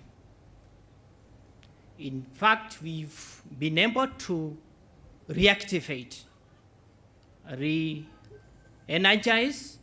the various countries who participated so that we are able to come up with a reliable and accurate geodetic reference framework. As we recall that our theme for this conference is that the earth, our only home, we have nowhere else to go if we don't safeguard and even protect and use sustainably our earth. And for us to do that, we have to get it from the fundamentals. There are key fundamentals we have to get it right, and that is positioning.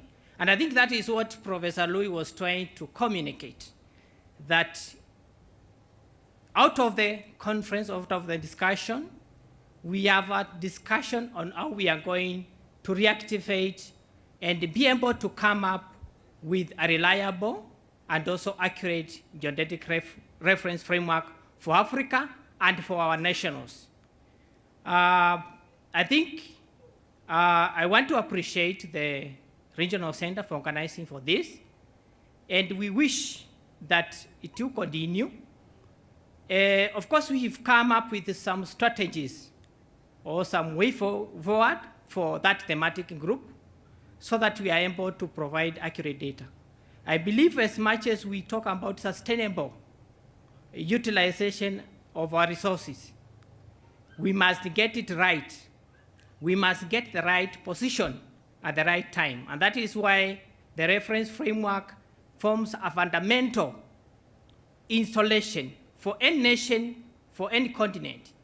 Indeed, we have agreed that we have a long way to go. And that can only be revived or can be realized once we have such kind of interaction. I think we focus to meet next time. And on behalf of my director, who was available during the opening of this conference, we wish to encourage you, colleagues, and the countries who are represented here, to continue sharing information. And again, we welcome you to the Regional Center for Mapping of Resources for Development, Nairobi and Kenya as a country. We want to believe you have gotten an opportunity to just visit one or two places. Probably next time it will be a long, I know some people were caught up by the time. However, probably, I know there are those who are going to have maybe 1 or 2 days to be around. We wish you to visit various parts of this country and the city and enjoy. We wish you well as you travel back, and welcome. Thank you. Thank you very much, Mr. Peter. I'm going to take this opportunity to invite the Chief Surveyor General from South Africa, Mr. Siabonga, representing the technical committee members of Rcmrd.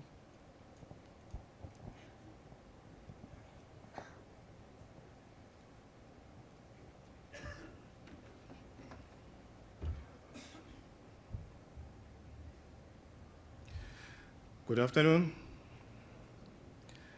I know that there are many different people of importance in this room, and the list might be long, but I would like to say I recognize each and every one of you in your various positions that are so important. But also to all the ladies and gentlemen that are here, who have been part of this very important conference or gathering. If I look at the theme that was chosen for this, let me say the international conference, we see that it's Earth, our home. Okay, is there anybody who has ever heard any person saying, we are living on Father Earth? Father Earth. Have you ever heard anybody saying that? I have heard people saying Mother Earth. And if you connect mother to the home, can you imagine? This is what brings to us the context that this earth probably gives birth to us. You see, that is what we have to try to imagine, and also that we have to take care of it. Because if we take care of it, it also takes care of us. Because the environment is connected to the earth that we live in, because the earth is part of the environment. So for us as the technical committee of the Rcmrd, we appreciate this kind of arrangement, because some would say in English, do not put all your eggs in one basket. I don't know what happens if you do that. But what happened this time around, all the eggs were in one basket, because we had the RIC, we have the RIC, we have the AFREF workshop. At some point we were interacting, and we have met so many people that are focusing on the different areas of expertise, from which we are hoping to take and also bring into our platforms in the technical committee of the Rcmrd. It is our intention, which we will motivate also, that as the technical committee we get to discuss some of the issues that are coming through such platforms, which then we have to take back to our countries, and also even forge platforms back in our countries where such activities are coordinated, so that we can get better impact from participating in such occasions. So I would like to particularly thank the Director General of the Center and all those that were busy with the organizing of this event, and the leaders that were responsible and are still responsible for what is going on in Africa Geo or AfriGeo, and also the AFREF initiative. I know that some of the countries are practically contributing to that. I'm talking now about AFREF, and South Africa is one of them. And we would want to see this work going from height to height. But I was also particularly intrigued by seeing the amount of people that are not as old as I am, if you think I'm old, but the young people that were part also of this event, because it means we are also, while we think we are correcting or making sure that things are correct, but we are also providing for the future, because it is our responsibility that the young people inherit this work from us in good order. So I would like to promote that, but also it shows that we are being responsible for our continent, in as much as we want to take part in the happenings of the globe. But with those words, I think the technical committee is very happy, especially those that were invited and also made it to RIC, and we are looking forward also to communicating further when we depart, but also looking forward to have discussions at our next technical committee. Thank you very much. Asante sana.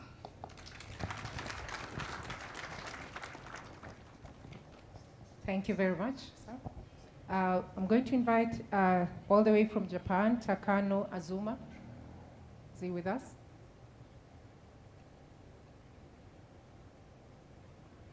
Takano Azuma? That's okay. So,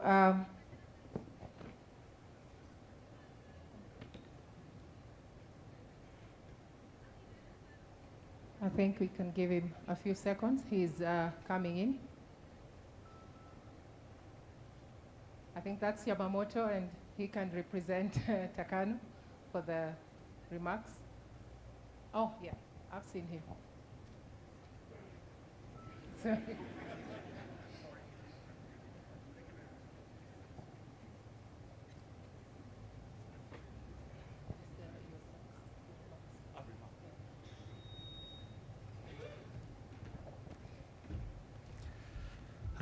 Good afternoon. I'm sorry.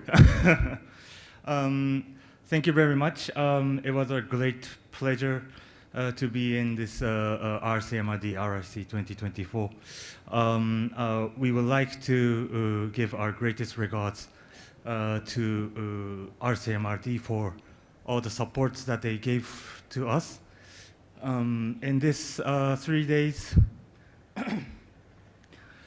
we have had a very wonderful time, and especially for yesterday, we had our next SX seminar with about 250 participants, and it was a great pleasure to have such kind of wonderful seminar. So thank you very much, and we look very forward to meet everyone on next year, 2025 RIC. Thank you very much.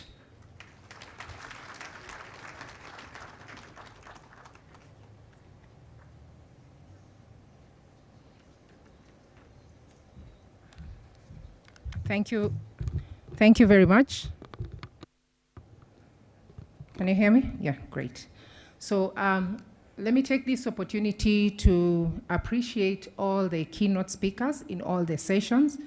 They not only took time or created time to prepare, but also package the information in a way that can be comprehended in the shortest way possible. We do appreciate you. Let's give them a hand. I also like to thank all the moderators, internal and external, for not only being able to manage the sessions and the panelists, but also being able to extract the information from such a wealth of knowledge from the panelists, who are also quite experienced and with notable skills. Let's give them a hand.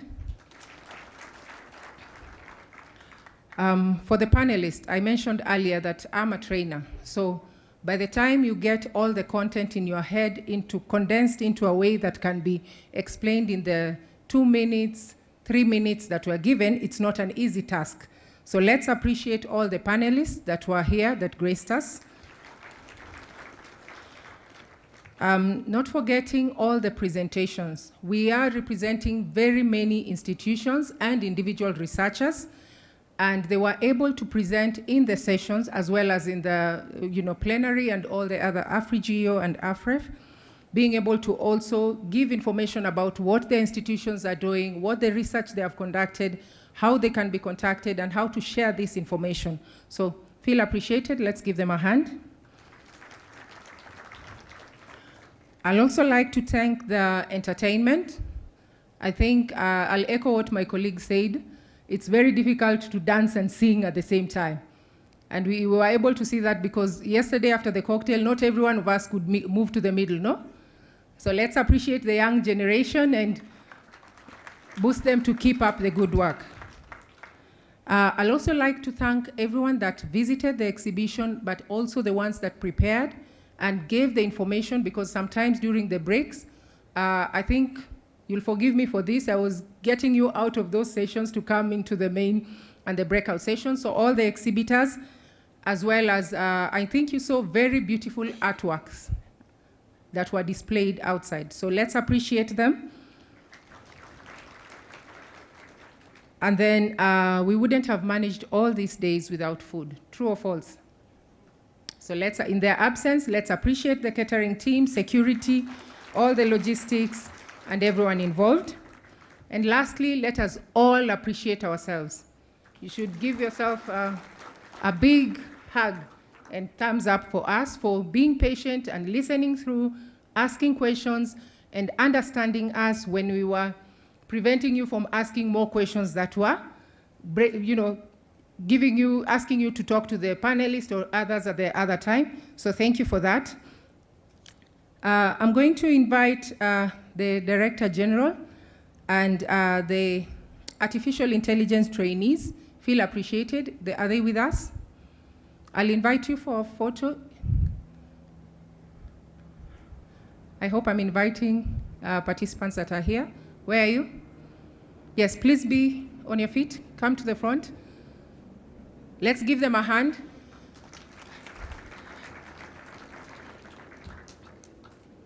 Kindly come to the front to take a photo with the Director General.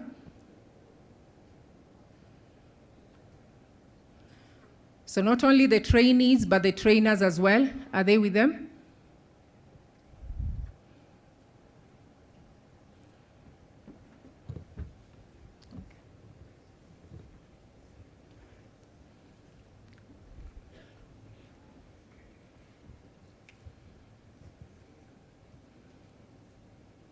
We had a powerful talk on Earth intelligence, and we are starting, and I'm liking the diversity.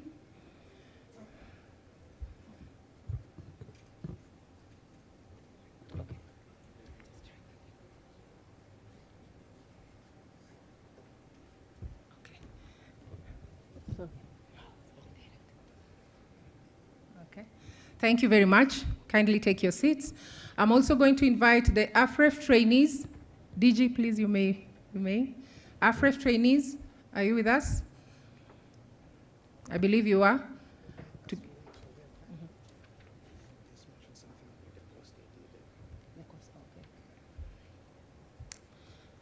So while they're coming, I'm going to talk about the artificial intelligence training that they underwent, the ones who's just left the podium. It was a 3-day training that began on Monday. And the trainees were given an overview of spatial data science and artificial intelligence, and a number of critical areas that are essential for modern spatial analysis were covered, with the main topics, if you will allow me: advanced GIS concept and web GIS applications, remote sensing and Google Earth Engine, Python programming, spatial data handling and visualization, R for statistical analysis of spatial data and visualization, integration of Python within R environments, machine learning classification and prediction in Google Earth Engine, implementing machine learning models for spatial prediction, deep learning concepts in the spatial context, and satellite image analysis, as well as feature extraction. So the trainees were taken through the capabilities of this key concept and integration in spatial data. So thank you very much. And these are the trainees from AFREF. We can give them a hand kindly.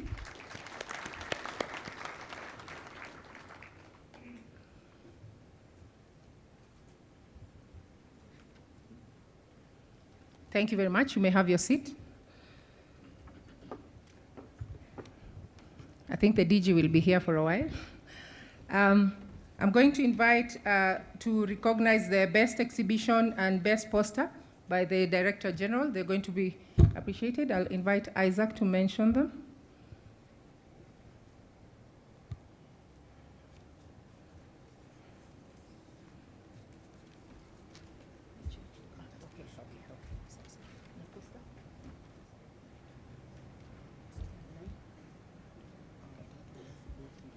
Okay, thank you very much.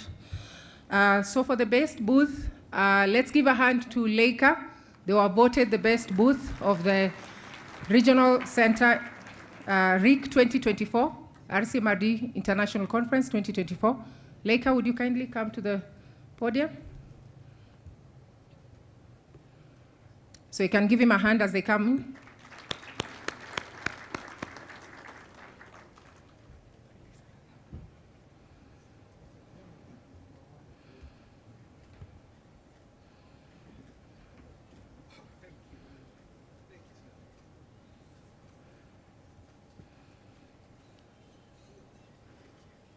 So this is as voted by you. If any of us did not go to the application and had another booth in mind, you did not vote. So thank you so much. For the best poster, in line with the training that we have just talked about on AI, improving the analysis of harmful algal blooms along the Kenya coast by using machine learning and deep learning techniques for accelerated satellite image processing. Give them a hand. That will be Sarah Berry Lopanga, Alfine Musiva, and Marcin Danu.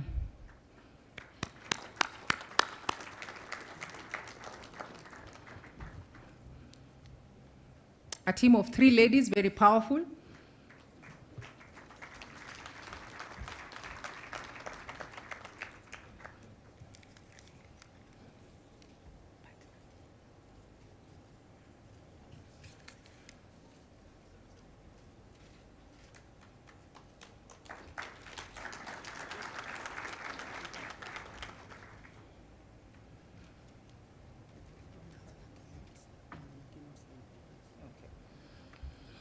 So I'd also like to call upon the keynote speakers, the first one being Takano Azuma. Kindly feel appreciated and come to the podium. Let's give him a hand.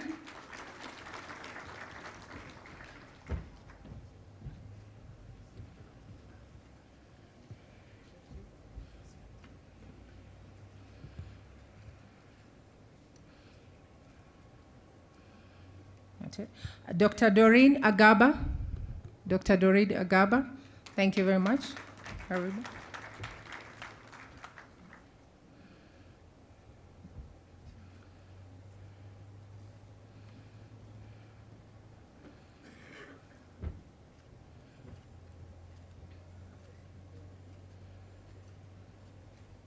Miss Salome Owonda. Miss Salome Owonda, who gave us a distinct definition of gender and sex. Okay.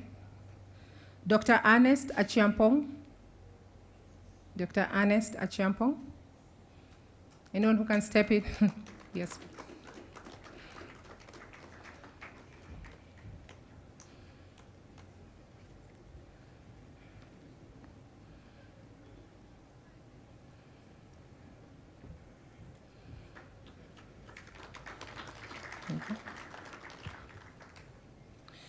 Thandikile Mbundula. So I apologize. She has left. Okay, thank you. So I'd also like to recognize our partners who, without their support, this event would not have come to this level. PASCO, please. A representative from PASCO. That would be Takano. Okay.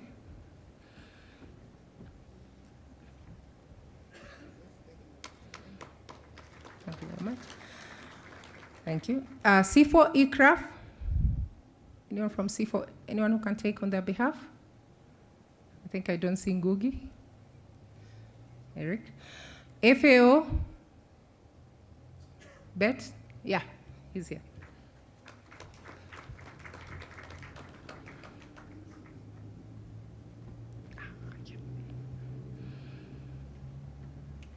So that's Food and Agriculture Organization.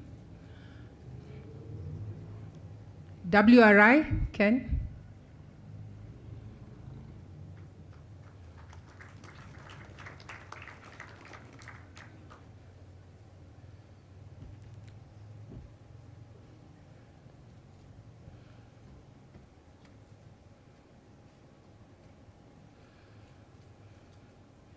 I should mention Ken was with us before. It's nostalgic. Satnav?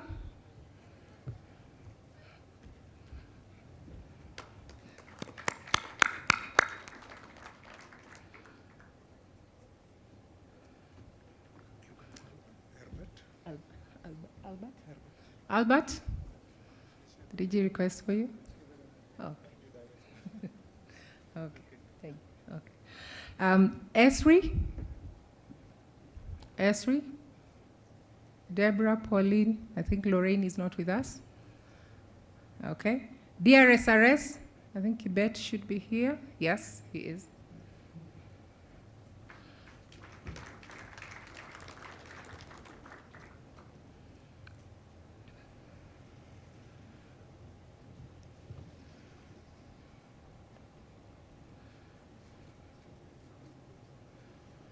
And then we'll have Leica, last but not least.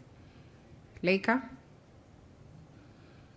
So the list was not in order of, in any hierarchy whatsoever. Yeah.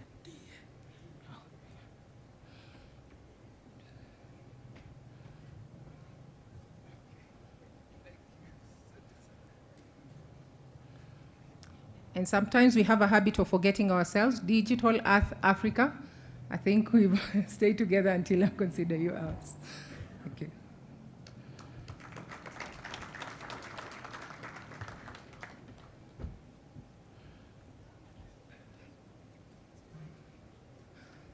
So thank you, partners and sponsors, for your support. If you've not been called here, it's not, and you have sponsored or partnered with us, it's not in any way negligent or omission. I'd like to pass it over to the Director General for his remarks. Thank you very much.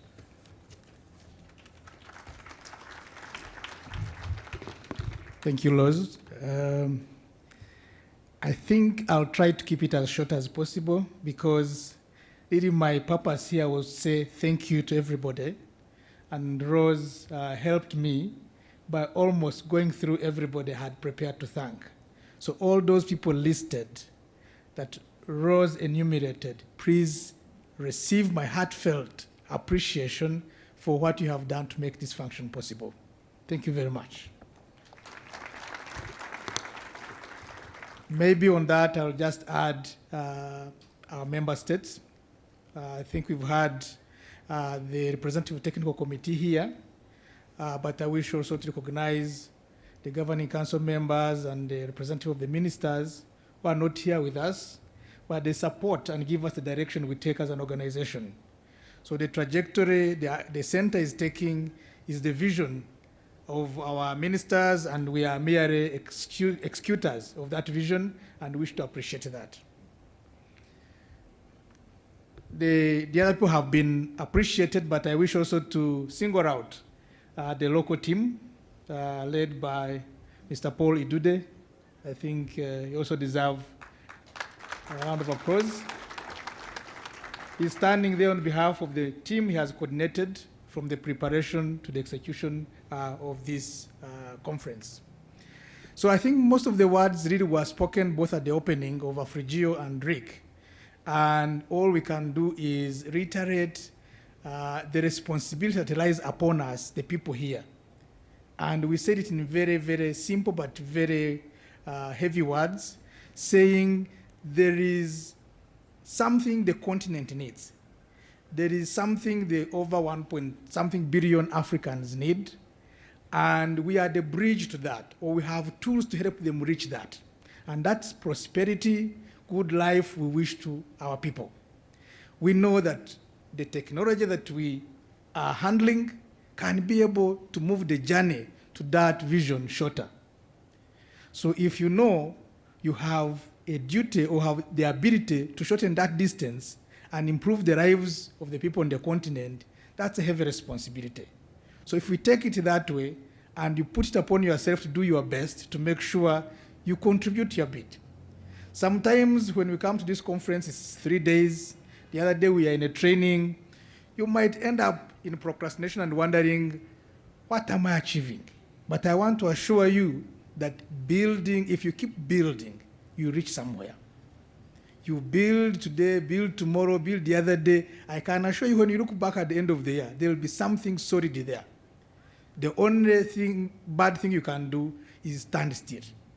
Let's keep moving. We're in the right direction. Put our efforts together. There's a lot that can come from our collective efforts. I think we have a very good advantage. There is really very good vibe across the continent. I want to tell you, ladies and gentlemen, that the principles you see here, they are not just professional acquaintances. They are friends from the extreme coast of Africa to the east, to the north, and the south. When he reads a message from Sheikh Mbo, I don't call Sheikh Mbo as DG of CSE. He's a brother and a friend. The other day we had Dr. Jen from Southern Africa. She's a sister and a friend.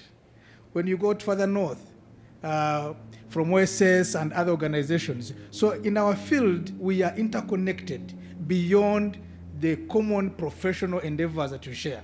So let us harness that as well. Let us harness the goodwill that exists between us. When Dr. Sem Diouf talks about, we've been talking about collaboration for some time, but we met earlier this year in Angola and decided, let's begin this journey. And straight away, we began training. And here we are together. Let us continue and build this bond that is going to benefit those that we serve. So let's harness it. The goodwill is there. And finally, when you look at this audience and see the energy, those of you who were at the cocktail last night, that energy is not just for dancing. Let us harness it. The brains are equally dynamic. But let us feed those brains with the right things. And those right things will produce fruits for our continent. So I thank you very much, and I wish to assure you that RIC is continuing to grow. AfriGeo is our baby, and maybe let me repeat it. It's the geo for Africa. So if that doesn't mean anything to you as an African, to contribute, fight for it, grow it, then there's something wrong. It's ours, not for anybody else to grow, to nurture, and support. So let's develop these institutions because they are the vehicles through which we can convey all we have for the benefit of our continent. So it's sad that we are coming to the end of the bonanza that we've been mingling through during the course of the week. But it's good they have announced other events that are happening in other parts of the continent. They can't be too many. I think sometimes we overpush ourselves. We think we are meeting too much, we have too many conferences, but let me tell you, we will not go anywhere unless we interact. We need to interact more. We need to engage more. And that way we'll be able to produce what is expected from us. So we coming to the close. I'm not the one closing, but on behalf of Rcmrd, I really wish to thank you most sincerely. I'm not a literary expert, but I think there was a book from West Africa about somebody inviting people for dinner. They don't come to your home because they don't have food in their homes. So it's brotherhood bring us together. So when you invite people and they come, it's not because there's nothing in their own homes, but they want to come and share as brothers and sisters. And we appreciate that. And on that note, I wish to wish you safe travels to wherever you'll be moving. But I think the Kenyans are generous enough to say, please stay longer and enjoy what this country has to offer. Thank you very much.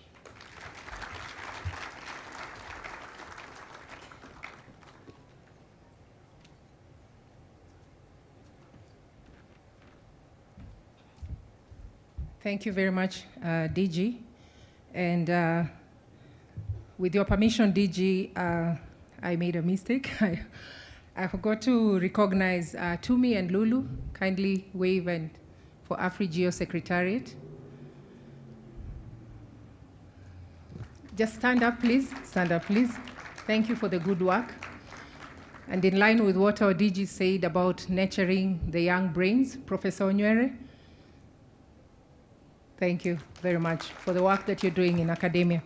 So allow me to invite the Dr. Mboneni Mofe, the AfriGeo Caucus Chair, for the closing remarks.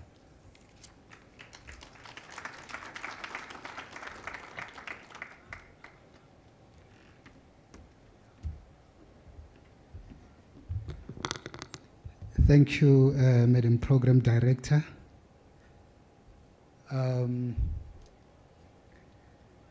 The South African Surveyor General should have done something that he didn't do, so I'm going to correct it.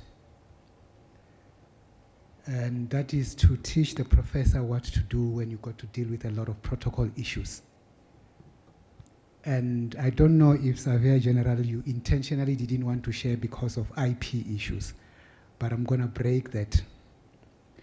So in South Africa, when you really don't want to, or you don't know what to do with protocol issues, just know at least one very important person, mention that person's name, and then you say all protocol observed.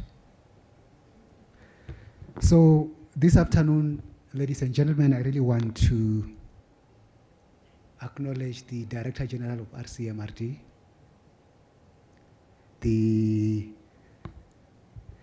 Directors General of other space agencies, and all dignitaries that are with us here today, and all protocols observed.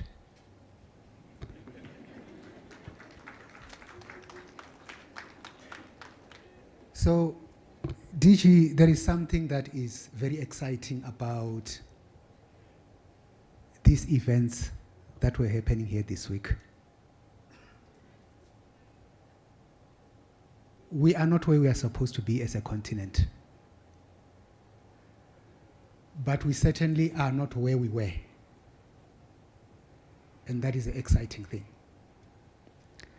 And we can say the same about the history and the growth and the maturation of the Rcmrd. We can say the same about AfriGeo, where when we started, we could, if one is to put it generously, we could fill an office, not a meeting room. That means in the beginning we were 2 or 3. And we could no way dream about having an AfriGeo symposium, because a symposium will need a bit more people.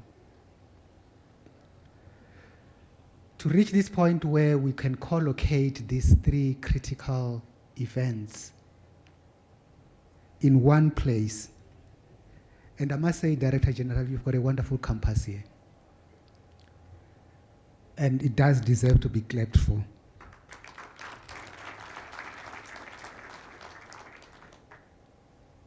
I came here in March. I looked around and I said to the colleagues from the AfriGeo Symposium that when I come for the symposium, I'm going to be staying here in this campus because it is a beautiful campus. But it is really not just about a shell, it is also about the activities that we are doing as a continent. The collocation of these events, both from Rcmrd's side in terms of the 8th conference, the AfriGeo, the 8th symposium, AfREF, is that there is a new mineral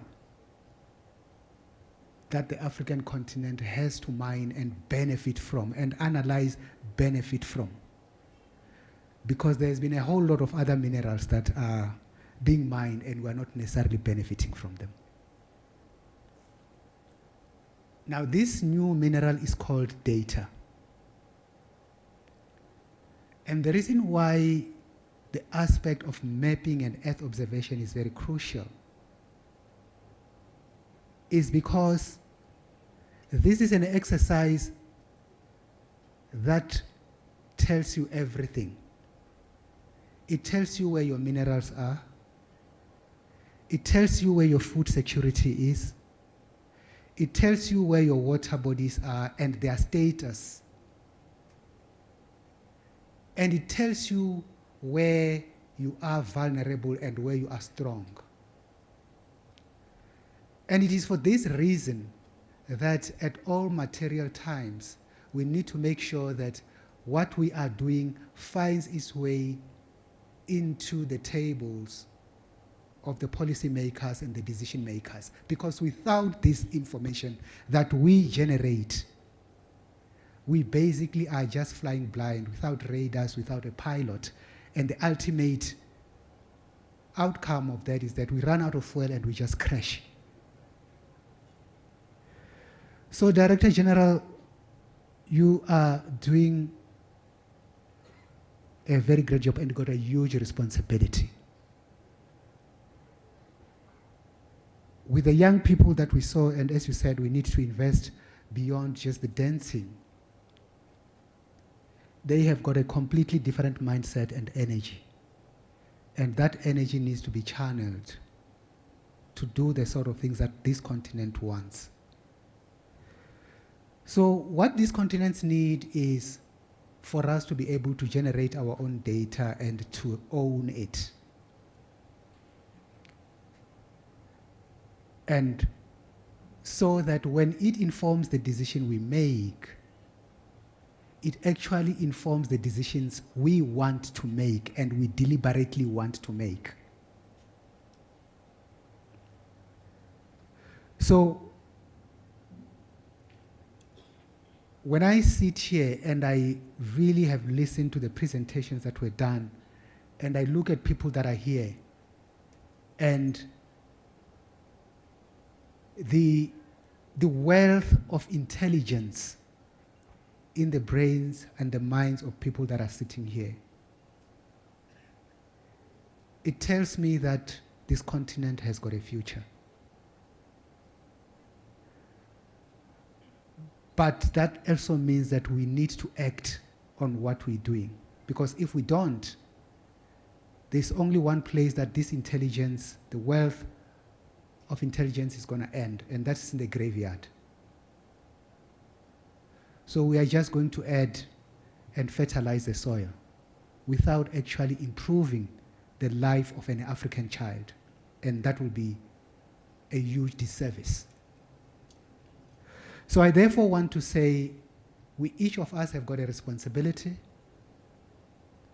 We need to leave something. Some of us are in academia, some in government, some in the private sector. And we each have got a role to play. And when that role is one-sided, that's when we end up with problems of exploitation, with problems of the one party benefiting, the other doesn't. And there's a slide that one of our colleagues put during the presentations, and I'm paraphrasing it. I probably would be missing the way she has put it. To say, when an enterprise is in a particular area and it is doing so well, but the community in which it operates is not doing well,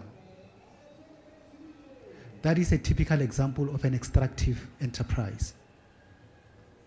And I want to take it down to us at our level as individuals. Wherever we're coming from, whether it is Nigeria, whether it is Kenya, whether it is South Africa, Botswana, you name it. If you are looked at as a person who's made it, as a person who's doing well, and there's nobody in the community who can look at you and say, I have benefited as a member of community from you. You are just like that enterprise. You are extractive. And I don't want any of us sitting here to be extractive. So we look forward to what's going to happen next year. My brother Amadou, the standard has been set, is very high. But we're going to work together to make sure that we reach and exceed this standard. Because we are not going to slow down as the African continent. We are steaming ahead, and we are building this continent so that our kids can inherit the kind of world when they ask us, what have you done? We will actually have better answers than those who will just say, well, in the end, I was more richer than the state. Because we do have people who are richer than the state, which of course is not possible under normal circumstances. Thank you very much.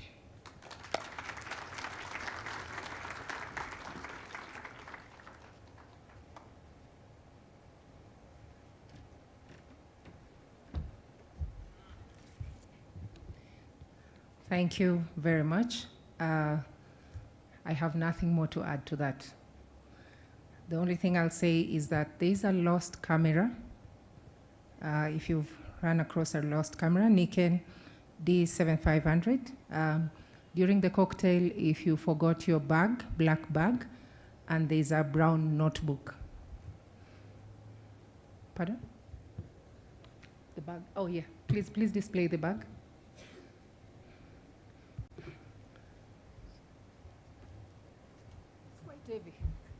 It's quite heavy. It's So this is the bag. If you've lost it or you know someone who this belongs to, kindly let us know here at the front or at the media.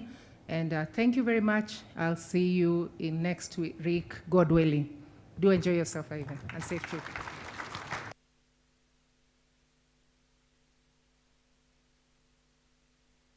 My apologies. Please don't leave us with the tea. Tea is served. Have your tea before you leave. And safe trip back home. Welcome to Nairobi once again.